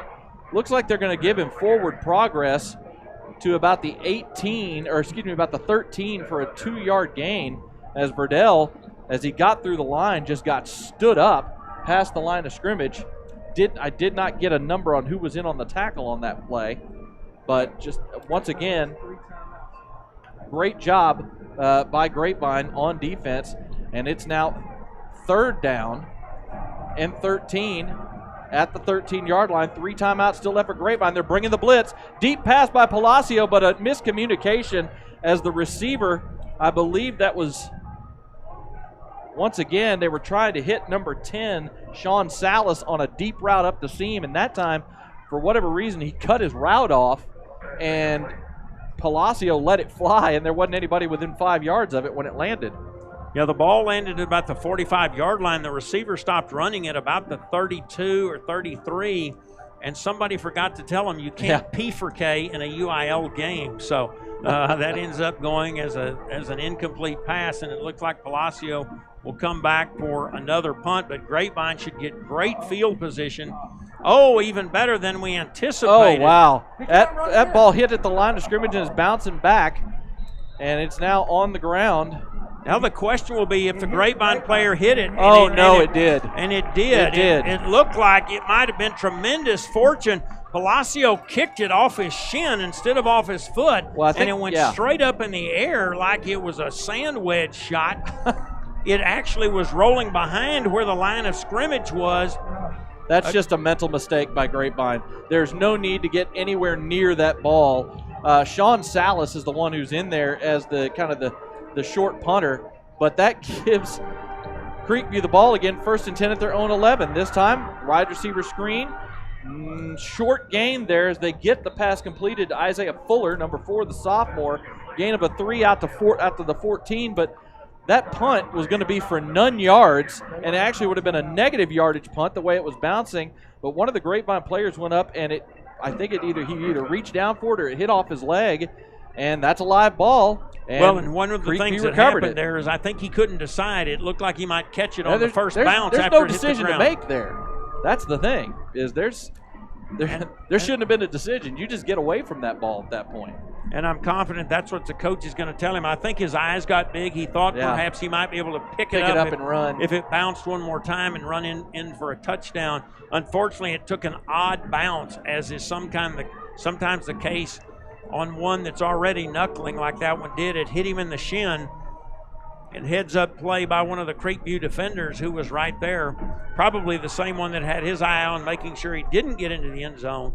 And unfortunately, what we'll probably end up happening is Creekview will take about a minute off the clock. Grapevine still set up Yeah, if they Grapevine- hold them to get great field position with one more shot at it before the end of the first half. Grapevine took their first timeout after that last play, so the clock is stopped with 2:58. Snap back, shotgun snap, and down goes Palacio.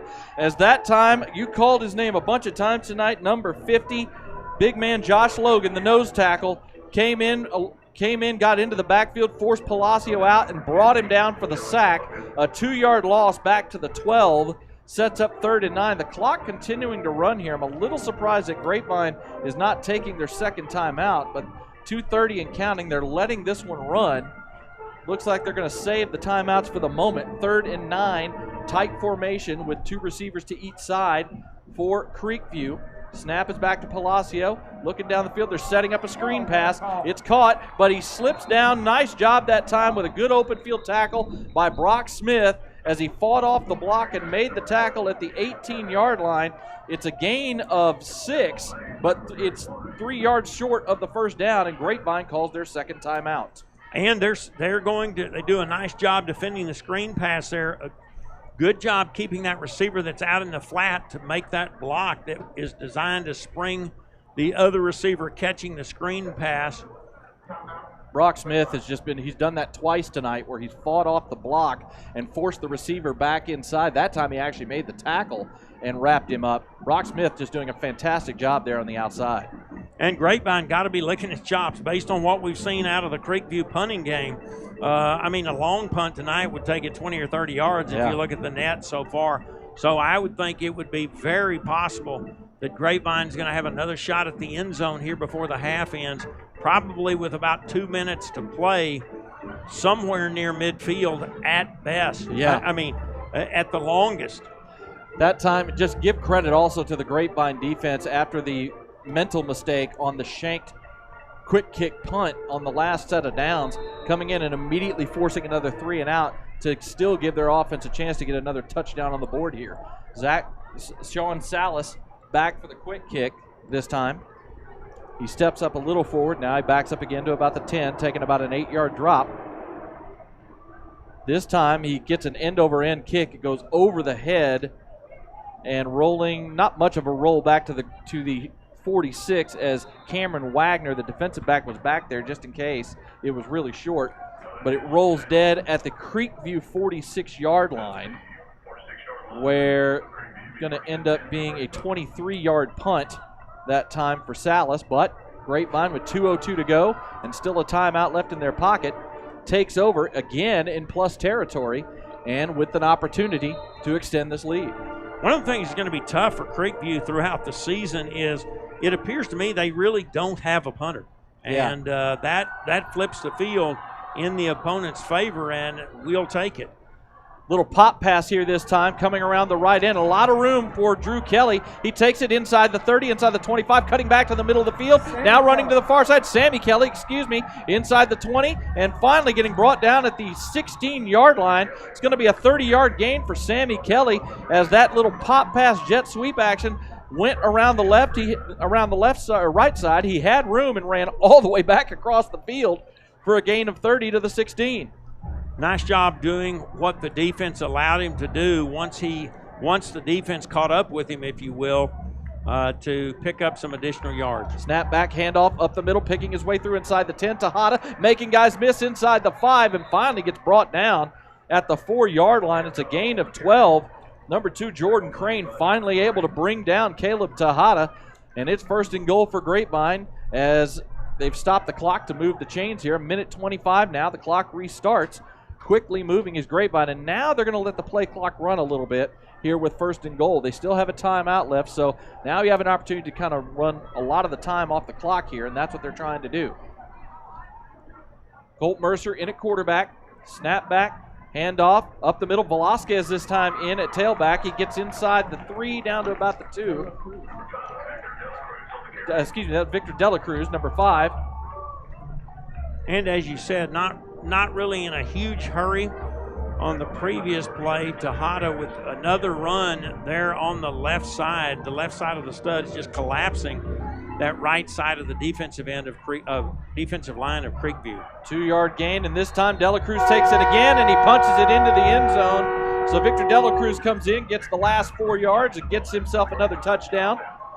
And it is now a 3-score game with 36 seconds to go here in the half, as Grapevine again doing a great job taking advantage of great field position to punch the ball in.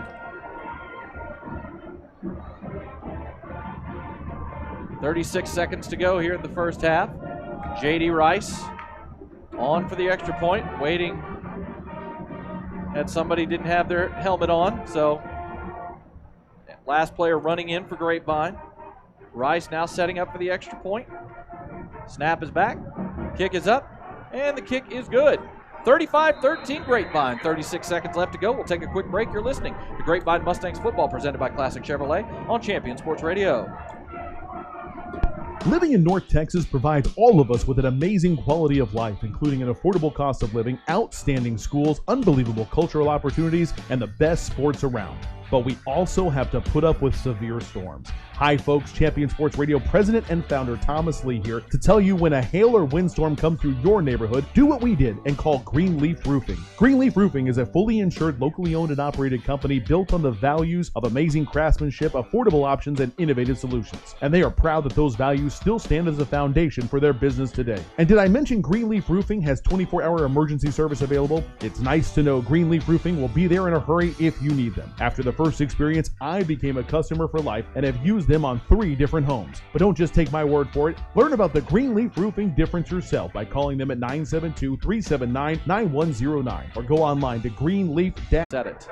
Yep, and that is the situation. The refs stopped play here to make sure the clock was correct. 2nd and 15 for Creekview at their own 20-yard line, and they get the clock reset. We'll have his back, rolls to his left, looking downfield, fires it, and that pass is caught. Wow, nice catch, spectacular catch really by number 4, the sophomore Isaiah Fuller.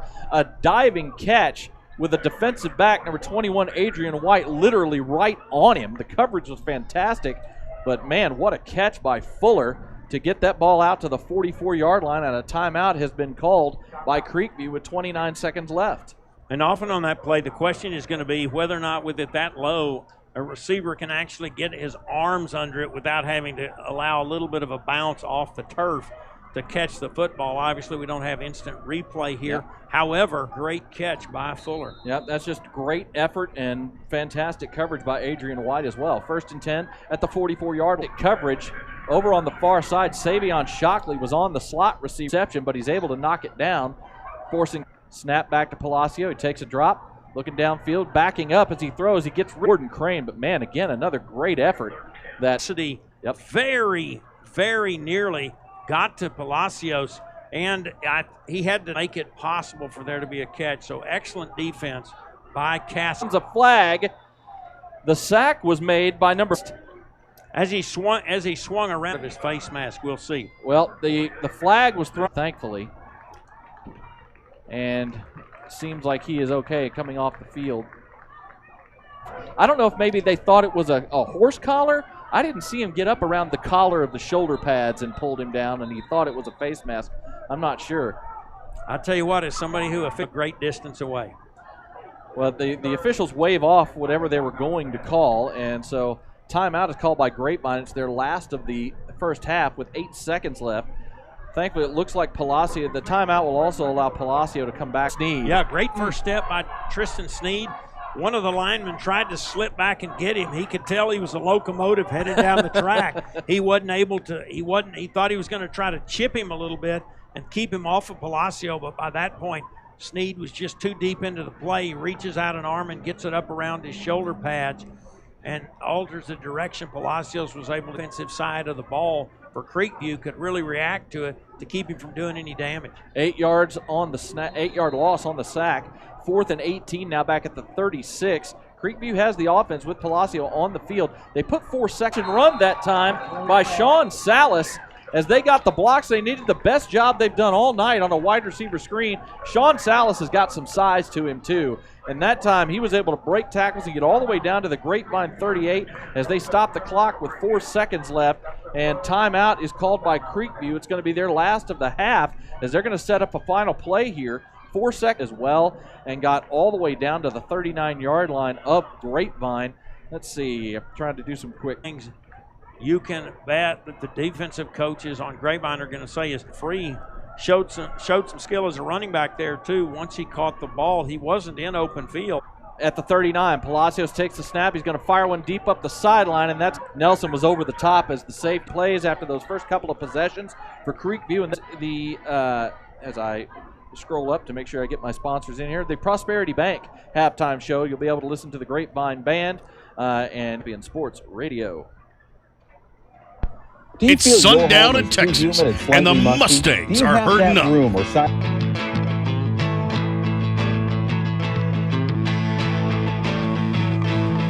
Practice driving to perfect, pushing to make it there. Friday nights show us how. Bam and the Mac, Coach Hayes out with cheerleaders, Billy's in the fall. Sundown in Texas, sundown in Texas, living off the go. No question about it, there's bells and a band sound. Big D stacks on money down. Wrestlers and cheerleaders and Billy's in the fall. Sunset in Texas, this is Mustang football. Sun's down in Texas, living it up in the fall.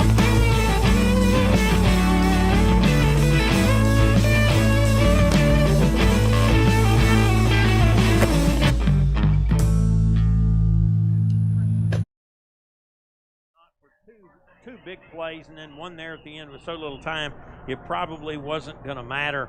Creekview hasn't done much other than that. They've had a run or two here or there.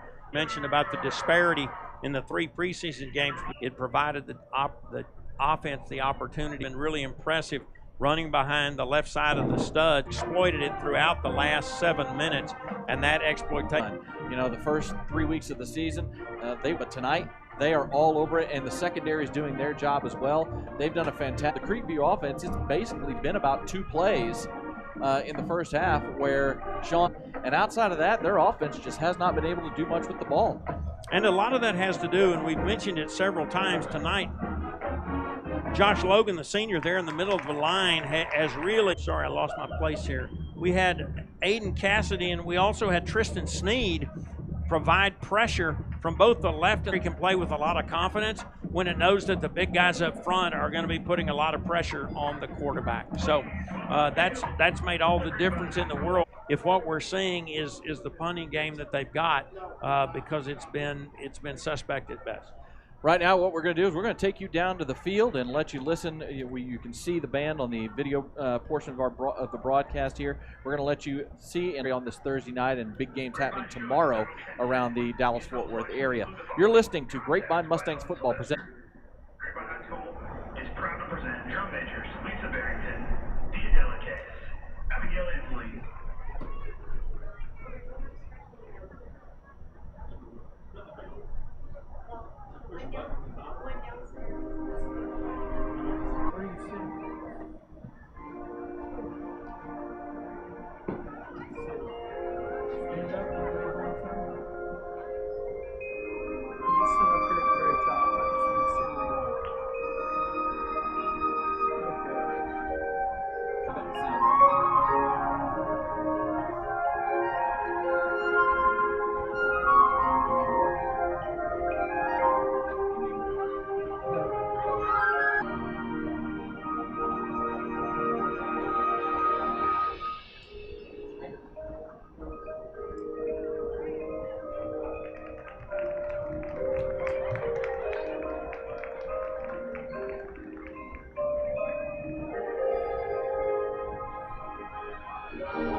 is under the direction and is copywritten by Champion Sports Radio. Any rebroadcast, retransmission, or use of the audio stream and prohibited. All rights are reserved by Champion Sports Radio and ChampionSportsRadio.com. This is Josh Brown, owner of CryoNation in Grapevine and official cryotherapy provider for our Mustangs. Are you dealing with pain, soreness, or inflammation? Cryotherapy. In just 3 minutes of cryotherapy, you can accomplish get cold, not old. Food, fun, and spectacular rides. The Classic State Fair of Texas is in full swing at Classic Chevrolet in Grapevine. With top dollar for your trade, you could drive home with a lower payment. Get an instant online appraisal with Easy Pass at ClassicChevrolet.com. Find new roads. Classic Chevrolet. Relax, enjoy the difference. At First Colleyville, we believe that church is a place where anyone can find connection, depth, adult ministry studies. Our goal is to lead every generation to know and follow Jesus. If you're looking for a church home, see you this weekend. Hey, North Texas, come on by Bottle Cap Avery Brisket Nachos, or sink your teeth into a juicy certified Angus beef burger. You're sure to find what you like at Bottle Cap Alley. Our hearts are warm and our drinks are cold, so whether you're here to watch... The world of banking is like the world of sports. There are winning teams and losing teams. I bank with Prosperity Bank because it's a winning team. It's a team of real bankers who know how to make loans. And they're inside, where you find real bankers, not just a bank. With a Classic deal, it's easy to trade up and possibly... Relax, enjoy the difference. You have family members struggling with health issues or allergies. Then come to our office as comfortable and energy efficient as possible. Attic helps improve your home climate control, reduces those Energy Attic audit. Simply visit EnergyAttic.com and fill out the form. Virtual appointment EnergyAttic.com. Attic solutions to transform your life.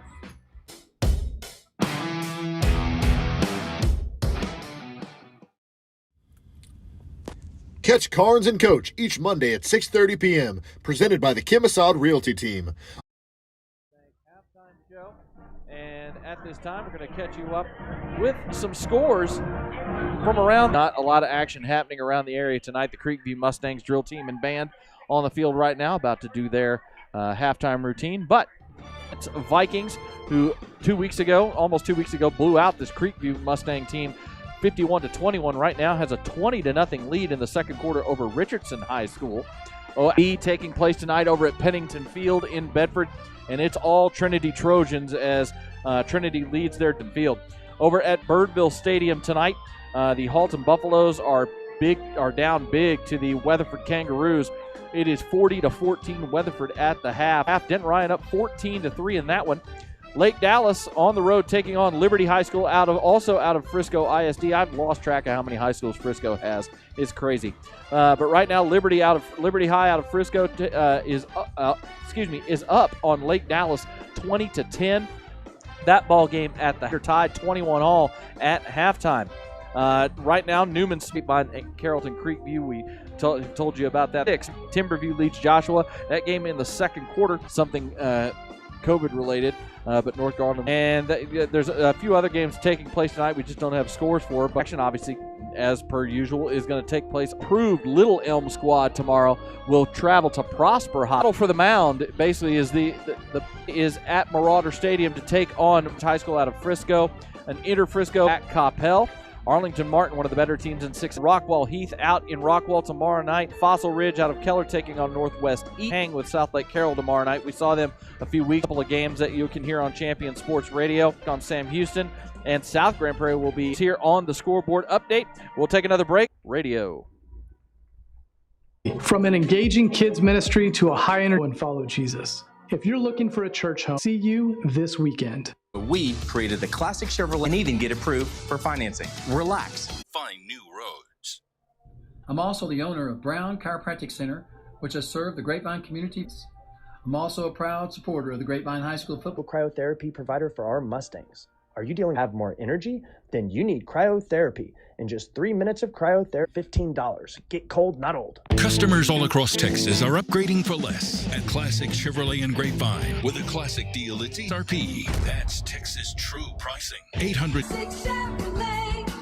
Relax, enjoy the difference. A Academy Sports and Outdoors makes it easy on most bikes and grills. Shop now. Free assembly applies to in-store purchases only. Free shipping applies to most orders over $25. Each year across the United States, lost his life to an undiagnosed heart condition after collapsing suddenly during a Plano East senior. Since its establishment in 2009, Living for Zachary has impacted thousands of families by providing heart screenings for ages 12 lives. Sudden cardiac arrest doesn't wait, so we can't either. Schedule your child's heart screening today, apply for an AED for your organization, or make a donation.org today.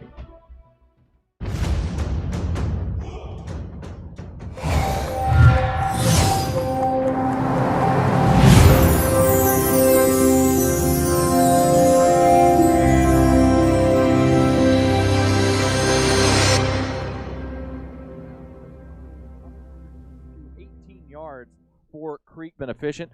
5 for 7 for Walker Berryman, 51 yards and the score to Parker Polk. That was his only catch on the 23-yard touchdown pass back in the first quarter. But again, that big rushing number, Verdell leading the way, Jalen Verdell leading the way for Creekview with that ground game. That's been the difference so far. It has, and the other stat that's not in there is not a Grapevine stat, but there have got to be potentially negative yardage, and that makes a huge – when you've got a good ground game and a short field, you're going to be ahead in ball games. Exactly. We're going to go ahead and take another break. When we come back, we'll have the second half. Catch Carnes and Coach each Monday at 6:30 p.m. Presented. You could drive home with a lower payment. Relax, enjoy the difference. The world of banking is like the world of sports. There are winning teams and losing teams. I bank with Prosperity Bank because it's a winning team. It's a team of real bankers and big bank with your community bank inside, where you find real bankers, not just a bank. Prosperity Bank. You care about and know when your favorite games are on the air thanks to Champion Sports Radio social media. Follow us on Twitter at Champion Sports. Like our Facebook page at Facebook.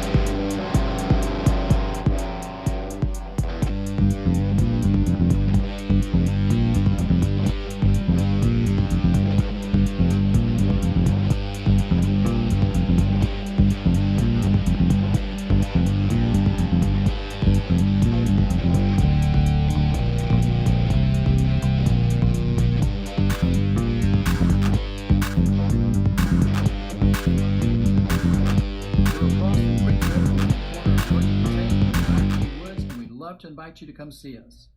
I'm also a proud supporter of the Grapevine High School football team and the Grapevine community.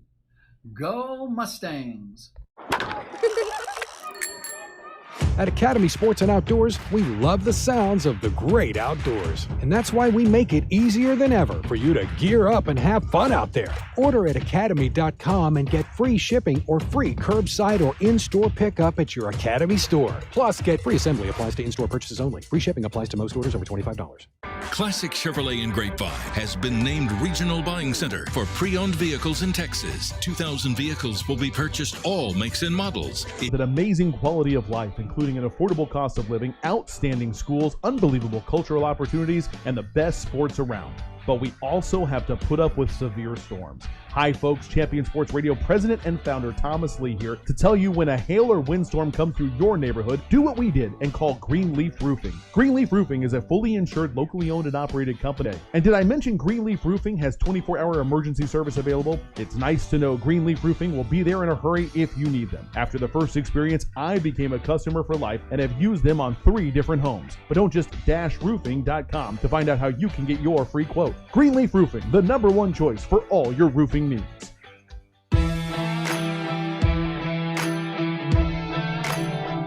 Back here at Standridge Stadium, Jacob Dedamore along with Bart Castle as the Grapevine Mustangs are getting ready to kick things off to start this second half with J.D. Rice lining it up from the 40. Creekview will start with the ball after Grapevine won the opening coin toss, and the kick is high and away. It's hooking inside the 10, and this one's going to go out of bounds. J.D. Rice has had good kickoffs all night. That one just kind of hooked sideways on him, so that means that Creekview will be starting from their own 35-yard line. Well, thus far, that has been a great spot in the Grapevine game plan tonight. Their defense has done a great job. And the defenders for Grapevine, when they come onto the field tonight, is great. Sorry, I lost my place there. My bad. That's my fault. Creekview as the third quarter begins. First down and 10 at the 30. Snap back, handoff, trying to go off the left side. Not much room. Going to be a short gain with number 82, Christian Watson. They really are just doing a great job on that three-man front from Grapevine, filling gaps and not giving running backs anywhere to go. And it was Christian Watson there on the left side that really... Under Palacio, and he just falls on it. Low snap, rolled back to Garrett Palacio, and he couldn't pick it up before it went between his legs, so he just had to fall on it and save the possession. Just a little bad luck right there for Creekview on this first possession. 3rd and long for Creekview at their own 23. After he gets flushed, rolling to his left, still looking, and now he's just going to have to tuck it. He's going to get the coverage was good. He couldn't find anybody open, got flushed by the pressure, and just got what he could. Ends up getting about a 3-yard gain, but it's going to be 4th down. And the defense does stick field position to start the second half. Sean Salas, as he's been doing all night, back in kind of a quick kick formation here. Parker Polk, and the snap is low to Salas, and he's actually going to get it off. Wow, what an effort that time. Salas, the snap was low, and it bounced away from him as he tried to pick it up, and he's a big wide receiver, and he fought off a tackle attempt in the backfield. So Grapevine does start with great field position to start the second half. It's only going to be a 14-yard punt, and Grapevine once again in plus territory at the Creekview 44. Excuse me, not a 14-yard punt, an 18-yard punt, excuse me. But, man, if not for Sean Salas, that would have been much worse. 4 wide receiver formation here for Grapevine, 2 to each side. Snap back to Berryman. He's looking to throw, rolling to his right, fires it, and throws high. Looked like he was trying to hit Caden Cook that time on a little quick in route. And as he's rolling to his right, that pass sailed high and wide, and that makes it 2nd down. High hopes for Walter Berryman coming in, still trying to get his sea legs under him. Had the time on that pass and just manages to throw it over the receiver. Snap came back quick. Nice heads-up play by Delacruz, who's in at tailback, and he's going to get near first down yardage. Goodness gracious. Berryman is looking to the right to the sideline for possible play change, and the snap came back, hit Berryman in the chest. Delacruz picked it up, just took off up the middle and got 10 yards. When it's your night, it's your night. Tell me about it. What a heads-up play by Victor Delacruz. Snap back again. This time it's caught. Hand off to Delacruz this time. He breaks tackles, gets inside the 30, inside the 20, dragging a Creekview defender, and finally gets managed to get through the right side of the line there. That has him going between Dylan Beckwith and Max Livingston.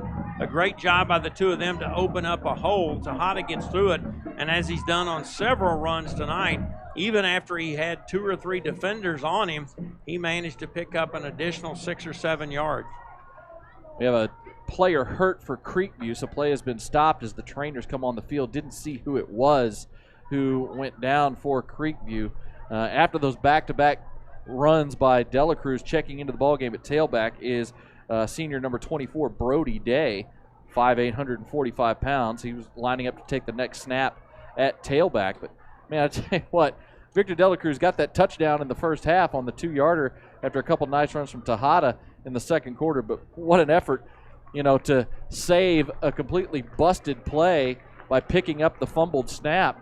And then not only getting the first down, but then the next play, Traditional actually had the ball handed to him that time and broke about 3 tackles for a 19-yard gain, setting up his offense. I think I inadvertently called him Caleb, and instead he manages with a heads-up play to pick up the ball and then advance it even further. Like you said, it's amazing what a difference it makes when you get it to start with and you don't have to catch it on the rebound. Number 22, Damian Bryan, the linebacker, was the player who was injured on the play.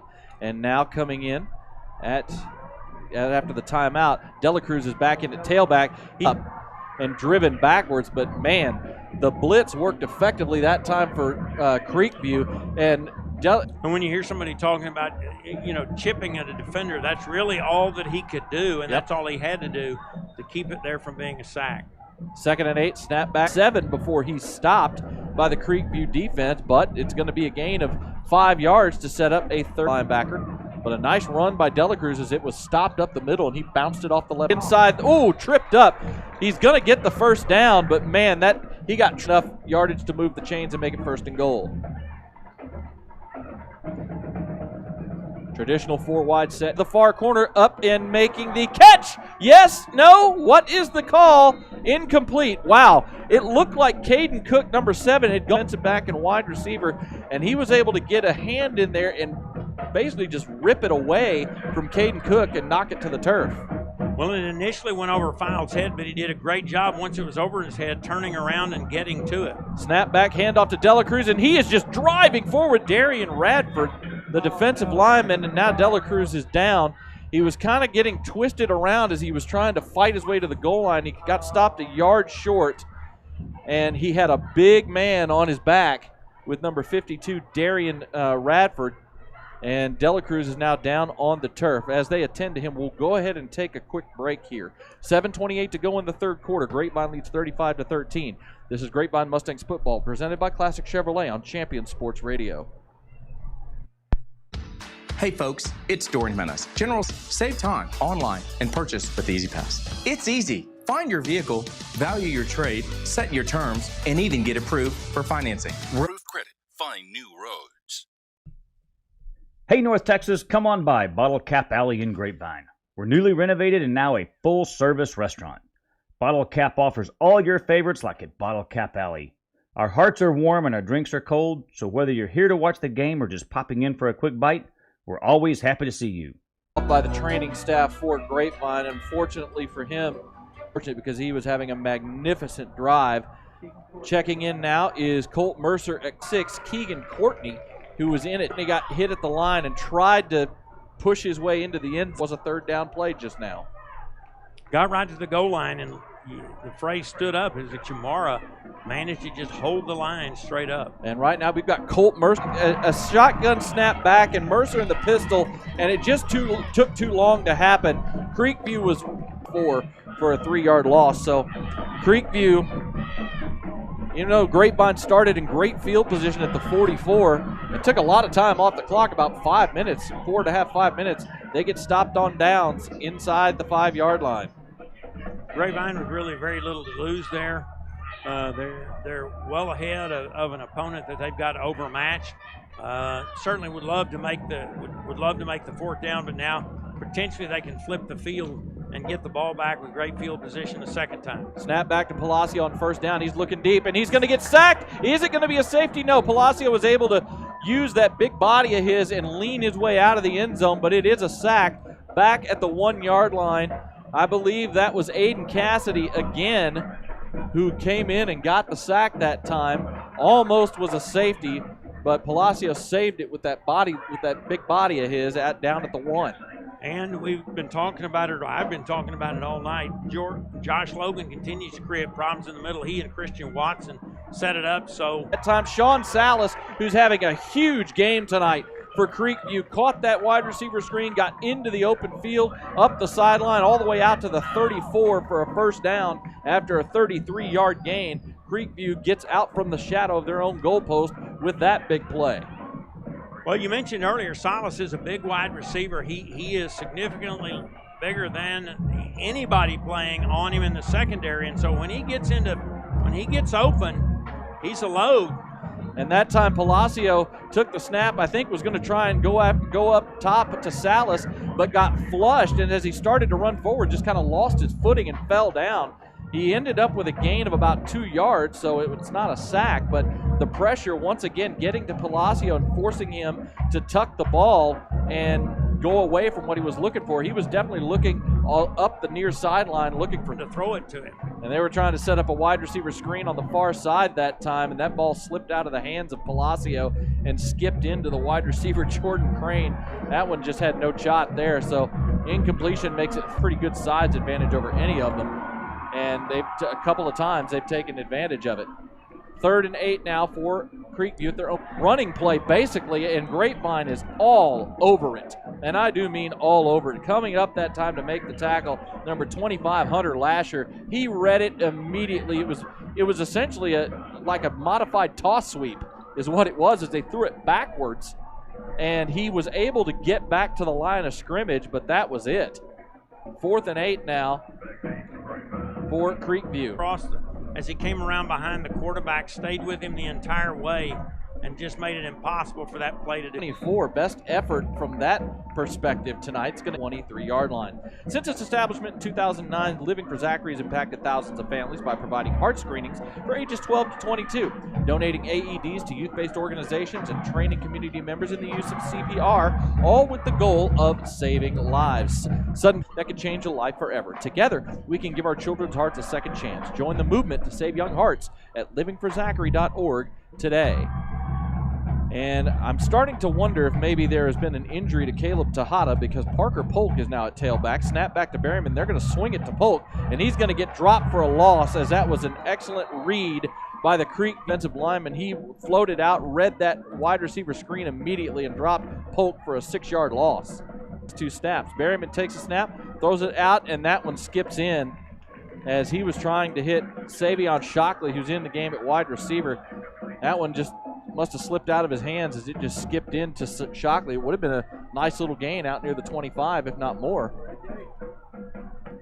Third, shotgun snap back to Berryman. A little screen pass set up and immediately blasted. That time is blowing them up. That time it was number 52, Darian Radford, as defensive linemen have read these 2 screen plays and dropped them for losses. That was a 2-yard loss on the catch by Day, and now Grapevine is going to be forced. Gave the defense time to be right in on top of it. The punt is away. I believe that was Colt Mercer in punting the ball that time. Nice effort as it gets down to the 38. And that'll be let's see, I'm doing some quick math. That ended up going at about a 50-yard punt, I think. Absolutely great effort on the quick kick by Colt Mercer. 2:57 to go here in the third quarter. Creekview starting 1st and 10. And Grapevine said the ball came out. Let's see what the officials say. It looked almost like the play where the runner lost his shoe. He looked like he was about to pick up a head of steam, and all of a sudden just went down. 3-yard gain again for the second time tonight. Grapevine thought they had a fumble. Earlier, I think they did, but an inadvertent whip near the first down marker. That's Jalen Verdell again with one of his better runs of the night. The right side, finding some room around the corner into Grapevine territory, down to the 43. A gain of 9 yards. Once again, Jalen Verdell with a nice carry as the offensive line for Creekview getting some seals and getting some movement here. Very quick tempo. Handoff again around the right side. Same play. They're finding some. Trying to take advantage of some quickness there by the lineman on the right side of the line at Creekview. 1st and 10. Shotgun snap back. Palacio going to take a shot deep down the field, but it's going to be over the head. Savion Shockley was right there with the coverage on Big Sean Salas. 50 ball over the much smaller Shockley, but give Shockley credit because he was right there with him step for step. An excellent job by Xavier right after he was in that 5-yard area, make some contact with him, slow him. Defense against Grapevine gets a nice solid 5-yard gain to the 32. It's 3rd and 5. Quickly snap back, handoff effort that time by number 13 down. And Reed, a pencil-thin kid, but despite having in the third quarter, 1st and 10 for Creekview. Handoff, this time nowhere to go, as the Miles, who came in and made the stick right at the line of scrimmage for downing here in the third. Receiver in motion. Snap back. Hunter Lashley, and Harper is hurt after a big hit. They're going to give him a very generous spot on forward progress and say he got to the 17. He didn't. Grapevine dodged the bullet to a certain degree. I believe if he'd have planted his foot and gone to the left, he might have gotten through. He didn't. He decided to take his chance. Creekview trainers are attending to him. That was a great hit by Lasher. Getting up and coming off under his own power. A little bit of a limp, but he is walking off. And decided to take his chances with a big lick. Yep. Came up on the backside of it. Certainly it wasn't any intent to hurt him. I no, think, not at all. I think he might have just gotten the wind knocked. 17-yard line with 22 seconds to go here in the third quarter. There's been no points scored yet here in the third. Receiver going in motion, snap back, handoff up the middle. A little bit of room there, down to about the 50, but to no avail as it's a 2-yard gain, and that's going to do it for us here in the third quarter. So we go to the fourth quarter. The score is the same as it was at the half. It's Grapevine 35, Creekview 13. You're listening to Grapevine Mustangs football presented by Classic Chevrolet on Champion Sports Radio. Team. It's a team of real bankers who know how to make loans. And they're interested in making you a loan, bankers, not just a bank. Prosperity Bank Church is a place where anyone can find connection, purpose, hope, and community. From an engaging kids ministry to know and follow Jesus. If you're looking for a church home, we would love to invite you to check out all we have going on. For service times and directions, visit First College.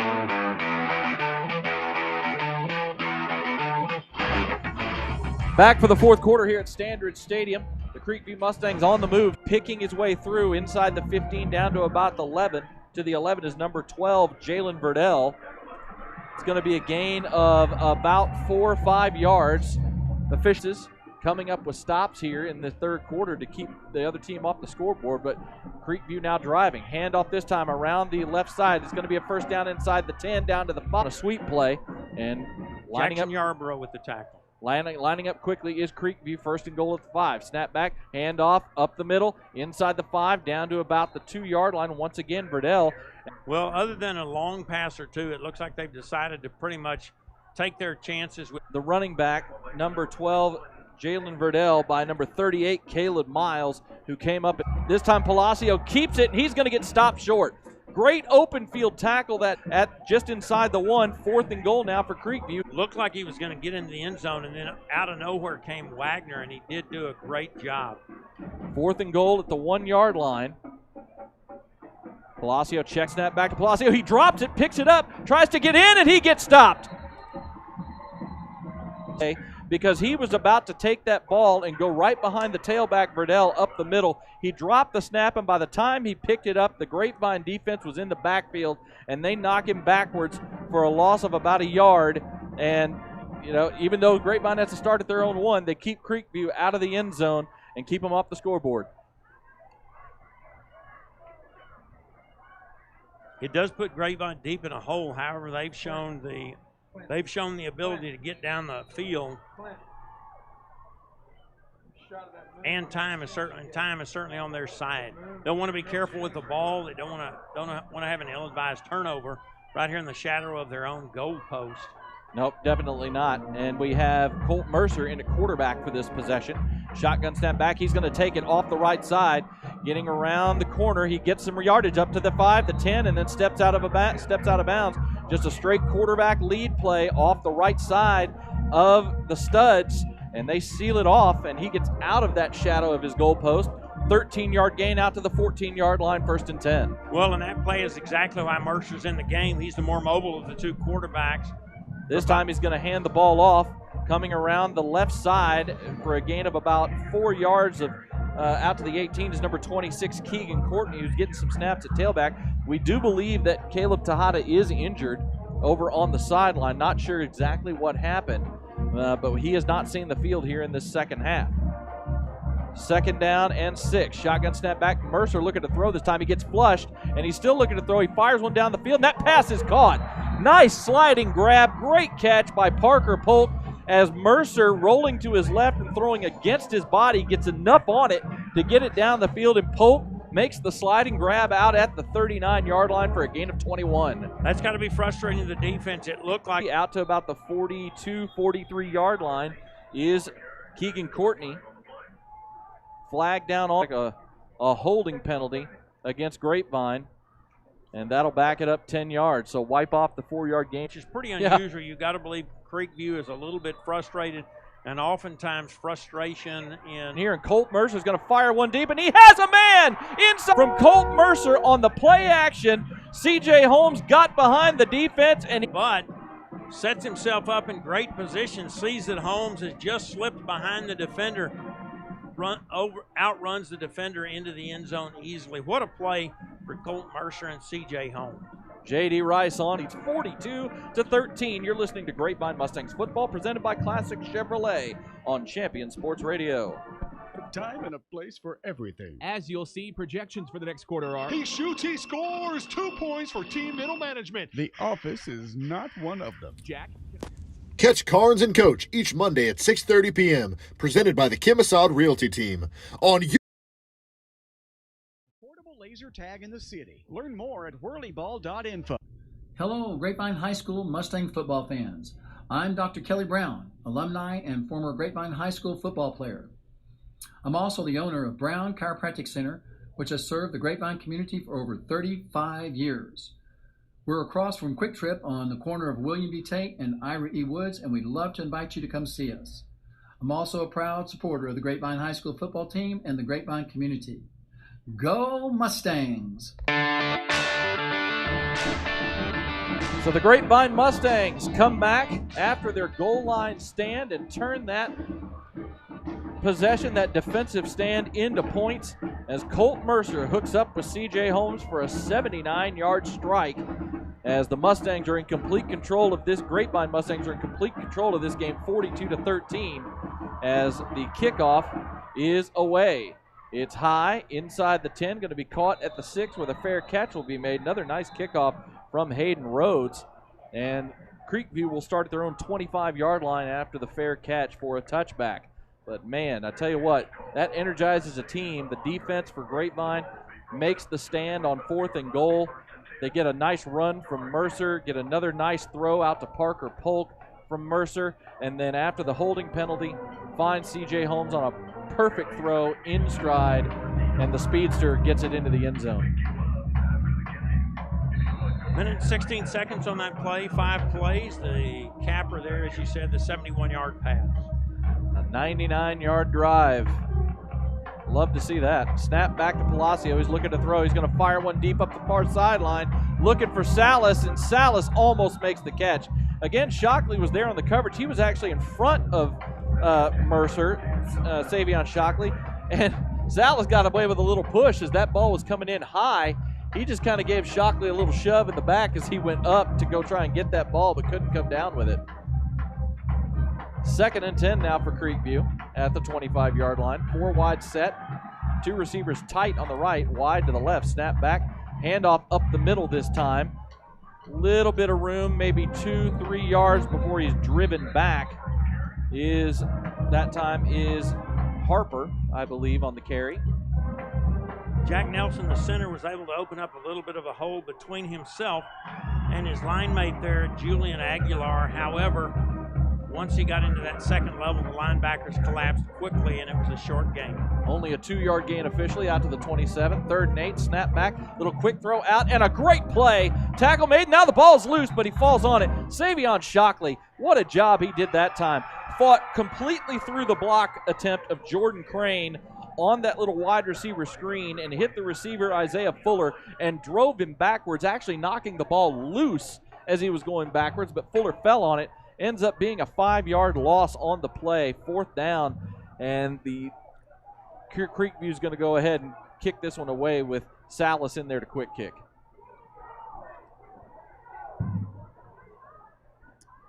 Just a phenomenal play by Savion Shockley on that 3rd down screen. Snap back. The quick kick from Salas this time, short end over end, but he gets a nice roll out of it.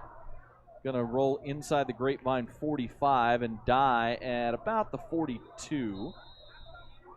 So it's going to end up being about a 30-yard effort on the quick kick for Salas.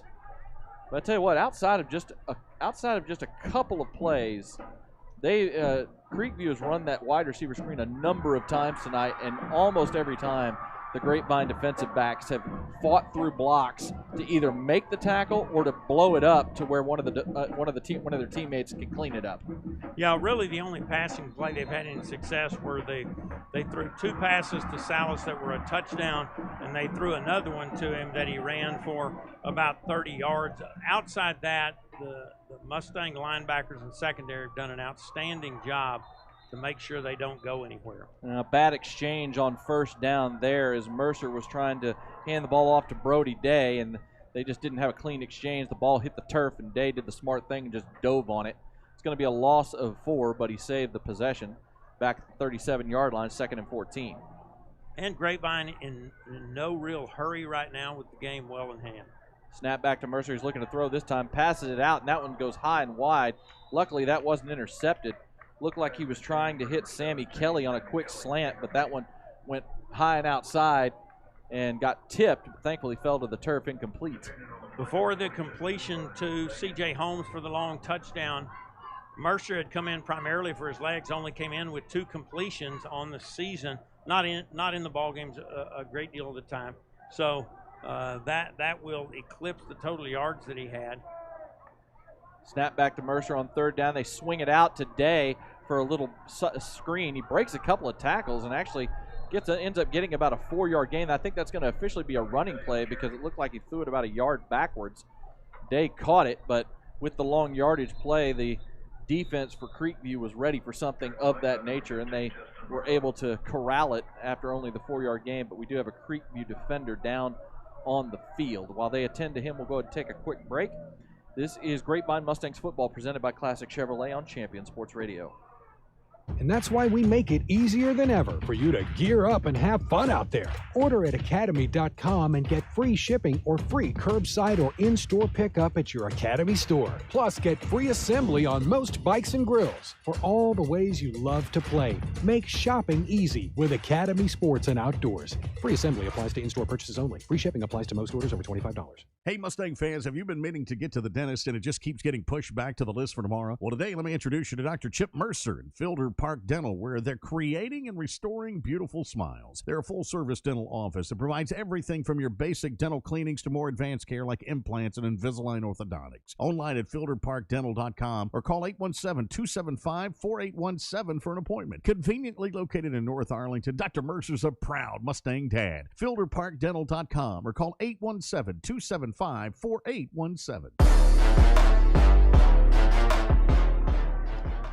The injured player for Creekview, looks like it was number 90, Jeffrey Shavers, and he's off the field under his own power, but the punt is away for Grapevine as Mercer has an end-over-end punt. It's caught at the 30 as the Creekview punt returner, number 17, Ben File, catches it on his knees. So, catches it at the 29-yard line. So end up being about a 30-yard punt that time for Colt Mercer. And Creekview will take over with 6:07 to go here in the ball game. Grapevine up 42-13. Their defense really has done a great job tonight slowing down this run game. They've really only had one effective drive on the ground, and that was the one where they got stopped on 4th and goal. Receiver in motion here, snap back, a swing pass to the receiver, and it goes out of bounds. That the officials signaled incomplete, but that one did look like it might have gone backwards there, but the official immediately signaled incomplete. It was very close to being a backwards pass. They were trying a little swing screen to Jordan Crane, who was the receiver in motion on the play, and that very nearly could have been a turnover, but the official on the far side said it was forward. I don't think it was, but hey, 2nd and 10. 2 receivers left, single receiver right, with Palacio in the shotgun formation. Crane comes in motion behind Palacio. Play action, he's looking to fire it downfield, and that pass is caught. Nice throw, nice catch, as that time, number 4, Isaiah Fuller, the sophomore, was on the grab. It's into Grapevine territory, marked officially at the 40-yard line, 31-yard catch that time by Fuller. There's no doubt Palacios has the arm. Were he on a different team, he could be even more dangerous than he is. Little swing pass this time. Again, it's backwards, and they hit Crane on the little swing screen, and he makes the grab and gets inside the 40 down to the 35. That'll be officially a 5-yard run for Crane. Redmond Webb makes a nice tackle. He was about to break out into the open where he might have picked up a 1st down. One of the offensive linemen, number 77, Julian Aguilar, was a little slow getting up, but he goes and gets in formation. The officials don't make him come off the field. 2nd and 5 at the 35-yard line. Snap is back. Palacio, play action, looking downfield. He's going to fire one deep up the far sideline. It's into traffic and knocked away. The coverage was there. Savion Shockley was right with the receiver, number 4, Isaiah Fuller, but also coming over to make the play was number 25, Hunter Lasher, as the safety read that one very nicely and got his hand on it and knocked it away.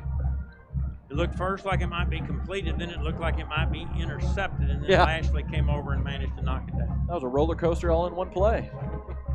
3rd and 5 now for Creekview at the Grapevine 35. Snap back. Palacio looking to throw. He's taking another deep shot. This one's going to be too far, but here comes the flag from the back judge as they may get a bit of a grab against Redmond Webb, number 8, who was step for step with Sean Salas, the wide receiver.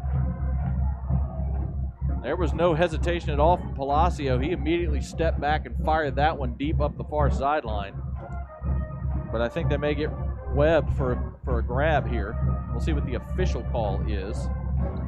I think that is going to be what it's going to be. I don't think Coach Alexander's happy about it. However, he's not at all. That is what they were trying to do, is to draw him into a holding. Hard to see from where we are what happened when they were right there hand to hand. It looked like just some hand. They were body to body. It looked like some hand fighting down the field, and that pass landed 5 yards past everybody. But I guess the official determined that kept Salas from making an effort at the ball. You're right, Coach Alexander not happy at all. 1st and 10 at the 20. Palacio gets flushed and gets back to the line of scrimmage, but no more, as the pocket collapsed on him immediately. Nice job by Holden Brown, number 51, who's in the game there in the middle of the line to force Palacio out of the pocket and up the middle of the field where his teammates could get him. Give credit to Austin Turner as well, number 44, who stepped up and was coming in from the outside. Yeah, they just collapsed that pocket immediately. 2nd and 10 now. This time another deep shot into the end zone. This one's going to be incomplete, but that's just great coverage. Oh, now we've got some shoving as guys are getting into each other's faces. Sean Salas, who's had a great game, tried to go up and get that ball, but the coverage from Redmond Webb was immaculate. It was right there, and he went up at the same time and knocked the ball away, but then the two of them decided to jaw after the play, and both will probably get offsetting penalties here. Right. I believe that's exactly what's going to happen. That play, Webb did a better job getting turned around for the football. He did. When you're running with your back turned, no matter what level, and almost certainly in high school and college, if you don't get your head turned around to the football and it's close, you're going to get called for pass interference. Yep, that time you're right. He did. He did a much.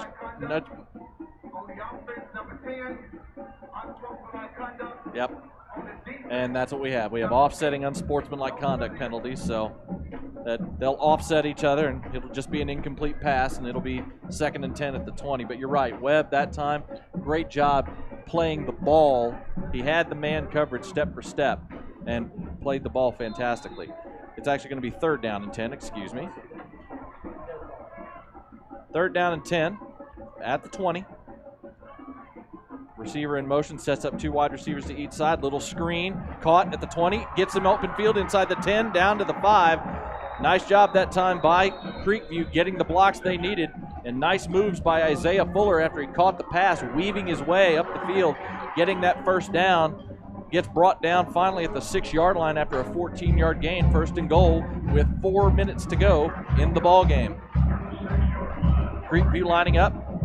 1st and goal, snap back to Palacio. He fires one towards the back of the end zone. That passes up, and they're going to get it.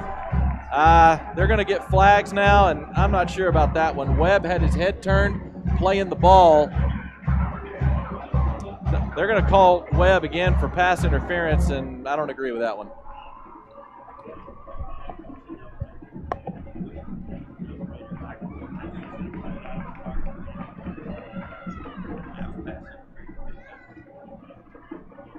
It is going to be pass interference, so that'll move it half the distance to the goal. Actually, check it. That'll move it down to the 2-yard line since it was in the end zone. Webb got his head turned around, but just had too much contact into the chest that time, and that drew the flag. This is really the first sustained drive that Creekview has had all night. 1st and goal. Receiver moving in motion to the far side. Palacio is going to keep this on a quarterback lead, but he's going to get brought down right at the line of scrimmage. He might have gotten a yard out of that just because he's so big and strong, but they had him wrapped up. I believe that was number 15, number 40, excuse me, in on the tackle, Henry Esses. Also number 15, Caleb Meyerhofer in there as well. But looked like there was going to be something, but nothing happened because the Grapevine defense got into the backfield. 2nd and goal at the 1. Receiver in motion. Another fade route into the end zone. This time it is caught as Sean Salas that time goes up and makes the grab, his 2nd touchdown of the night. And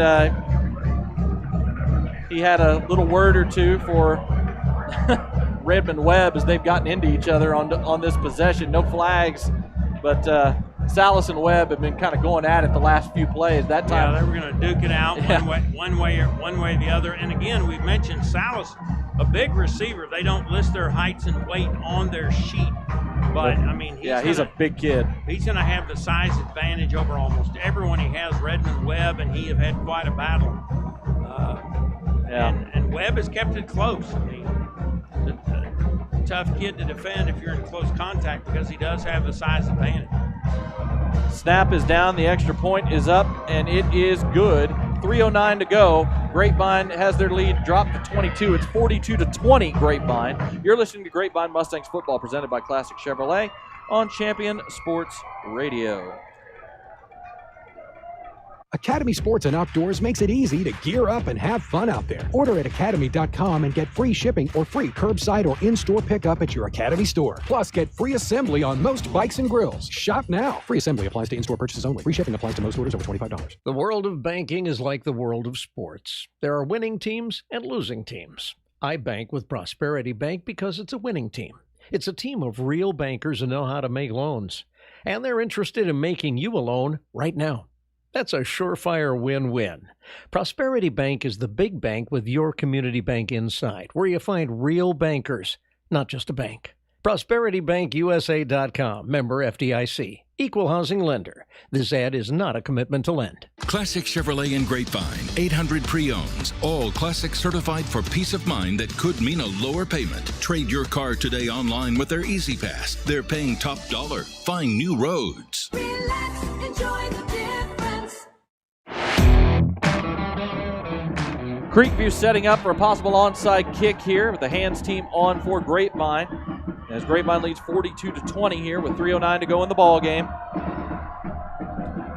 Chirez ready to kick it away, and they just go with the pooch this time over the front line. Parker Polk's there to catch it and fall down for a little fair catch. Actually, that wasn't. That was Redmond Webb, number 8. And so Grapevine will start at the 25-yard line after that fair catch. 70-yard touchdown drive for Creekview. Ends with the 1-yard pass to number 10, Sean Salas, his 2nd touchdown catch of the night. You said during the break that is the 3rd touchdown, excuse me. That's his shortest touchdown catch of the night. It is. You said they were bound and determined to get Salas the ball, and you were right. They were trying on almost every play to get him the touchdown. And Redmond Webb knew it was coming. It was coming to Salas, and he battled him the whole time. 1st and 10 for Grapevine. Snap back, hand off to Day, trying to go off the right side, and just no room there as he gets stopped at the line of scrimmage. I do believe Evan Baum is in at quarterback now, number 9. Yes, he is. Evan Baum, the 6', 175-pound junior, in at quarterback with number 24. Brody Day in at tailback. As Grapevine obviously in no hurry here. Probably going to see them use every bit of the clock on each play, and then I would anticipate probably run the football. 2nd and 10, 2 receivers to the right, single receiver to the left. Shotgun snap back to Baum, hand off to Day. Trying to pick his way up the middle, not much room there. Nice job getting into the backfield and wrapping up Day after a yard gain by number 22, Brian Damian, the senior linebacker. So only a 1-yard gain to the 26. Makes it 3rd and 9 as the clock continues to run. We're down to 2:05 and counting here in the ball game. Checking in now at wide receiver is I'm not sure who that young man is. I saw number 81, but I don't have an 81 on my roster for Grapevine. So was that 21? Okay. Shotgun snap down. The ball's on the ground, actually. The shotgun snap came in low, and bounced away, and Creekview came up with the fumble. So the shotgun snap comes in low to Evan Baum. He's not able to corral it. It bounced forward, and Creekview comes up with the recovery. That's going to be at the Grapevine 24-yard line. Third turnover of the game for Grapevine. First one this half. And, you know, this game isn't really in jeopardy, but Creekview is going to get a chance to put some more points on the board. Well, and really regardless of what team you have in, the coach doesn't want to see. Exactly. No coach wants to see plays that result in just handing the ball to the opponent. And you can pretty well guess what may transpire here. Maybe. First and 10 at the 23-yard line. Handoff actually up the middle. And nice job by the Grapevine defense wrapping that up. It's going to be maybe a yard or two gain as number 13, Trevion Harper, got the handoff. But nice job that time. Yeah, Caleb Meyerhofer came up making the tackle as Grapevine. You thought maybe we might see a pass to Sean Salas again, but they tried to fool Grapevine. Grapevine was not fooled. 2nd and 8. And maybe they knew that's what Grapevine was thinking, so. Trips receivers to the right. Now the inside receiver comes in motion and goes to the left side. Snap back. Palacio looking, fires one over the middle. That pass is caught inside the 5 and into the end zone for the touchdown. Zone coverage from Grapevine and a slant from Isaiah Fuller. He makes the grab, makes one man miss, and gets into the end zone for the touchdown. A 21-yard touchdown pass. And with 1:01 to go in the ball game, it's now a 2-score game. Well, a whopping 32-second drive. Isaiah Fuller has had several impressive catches tonight where he has been lined up on the outside and then cut across the middle of the field, not been afraid to expose himself to a big hit in the middle of the field. Made a great catch then, caught about the back half of the football, managed to hang on to it. Snap back, it's a high snap, and they're going to have to try and run, and nobody there. At that time, the snap came in high to the holder, Ben File, number 17. He did what he could to try and get around the far side corner, but the Grapevine defense was there and wrapped him up at about the 3-yard line. So it remains a 16-point game, 42-26 with 1:01 to go. You're listening to Grapevine Mustangs football presented by Classic Chevrolet on Champion Sports Radio. Do you feel your home is too humid and slightly musty? Do you have that room or side of the house you don't use because it's too hot or too cold? Do you have family members struggling with health issues around? Catch Carnes and Coach each Monday at 6:30 p.m. presented by the Kim Assad Realty Team on your home for GCISD live sports broadcasts, Radio.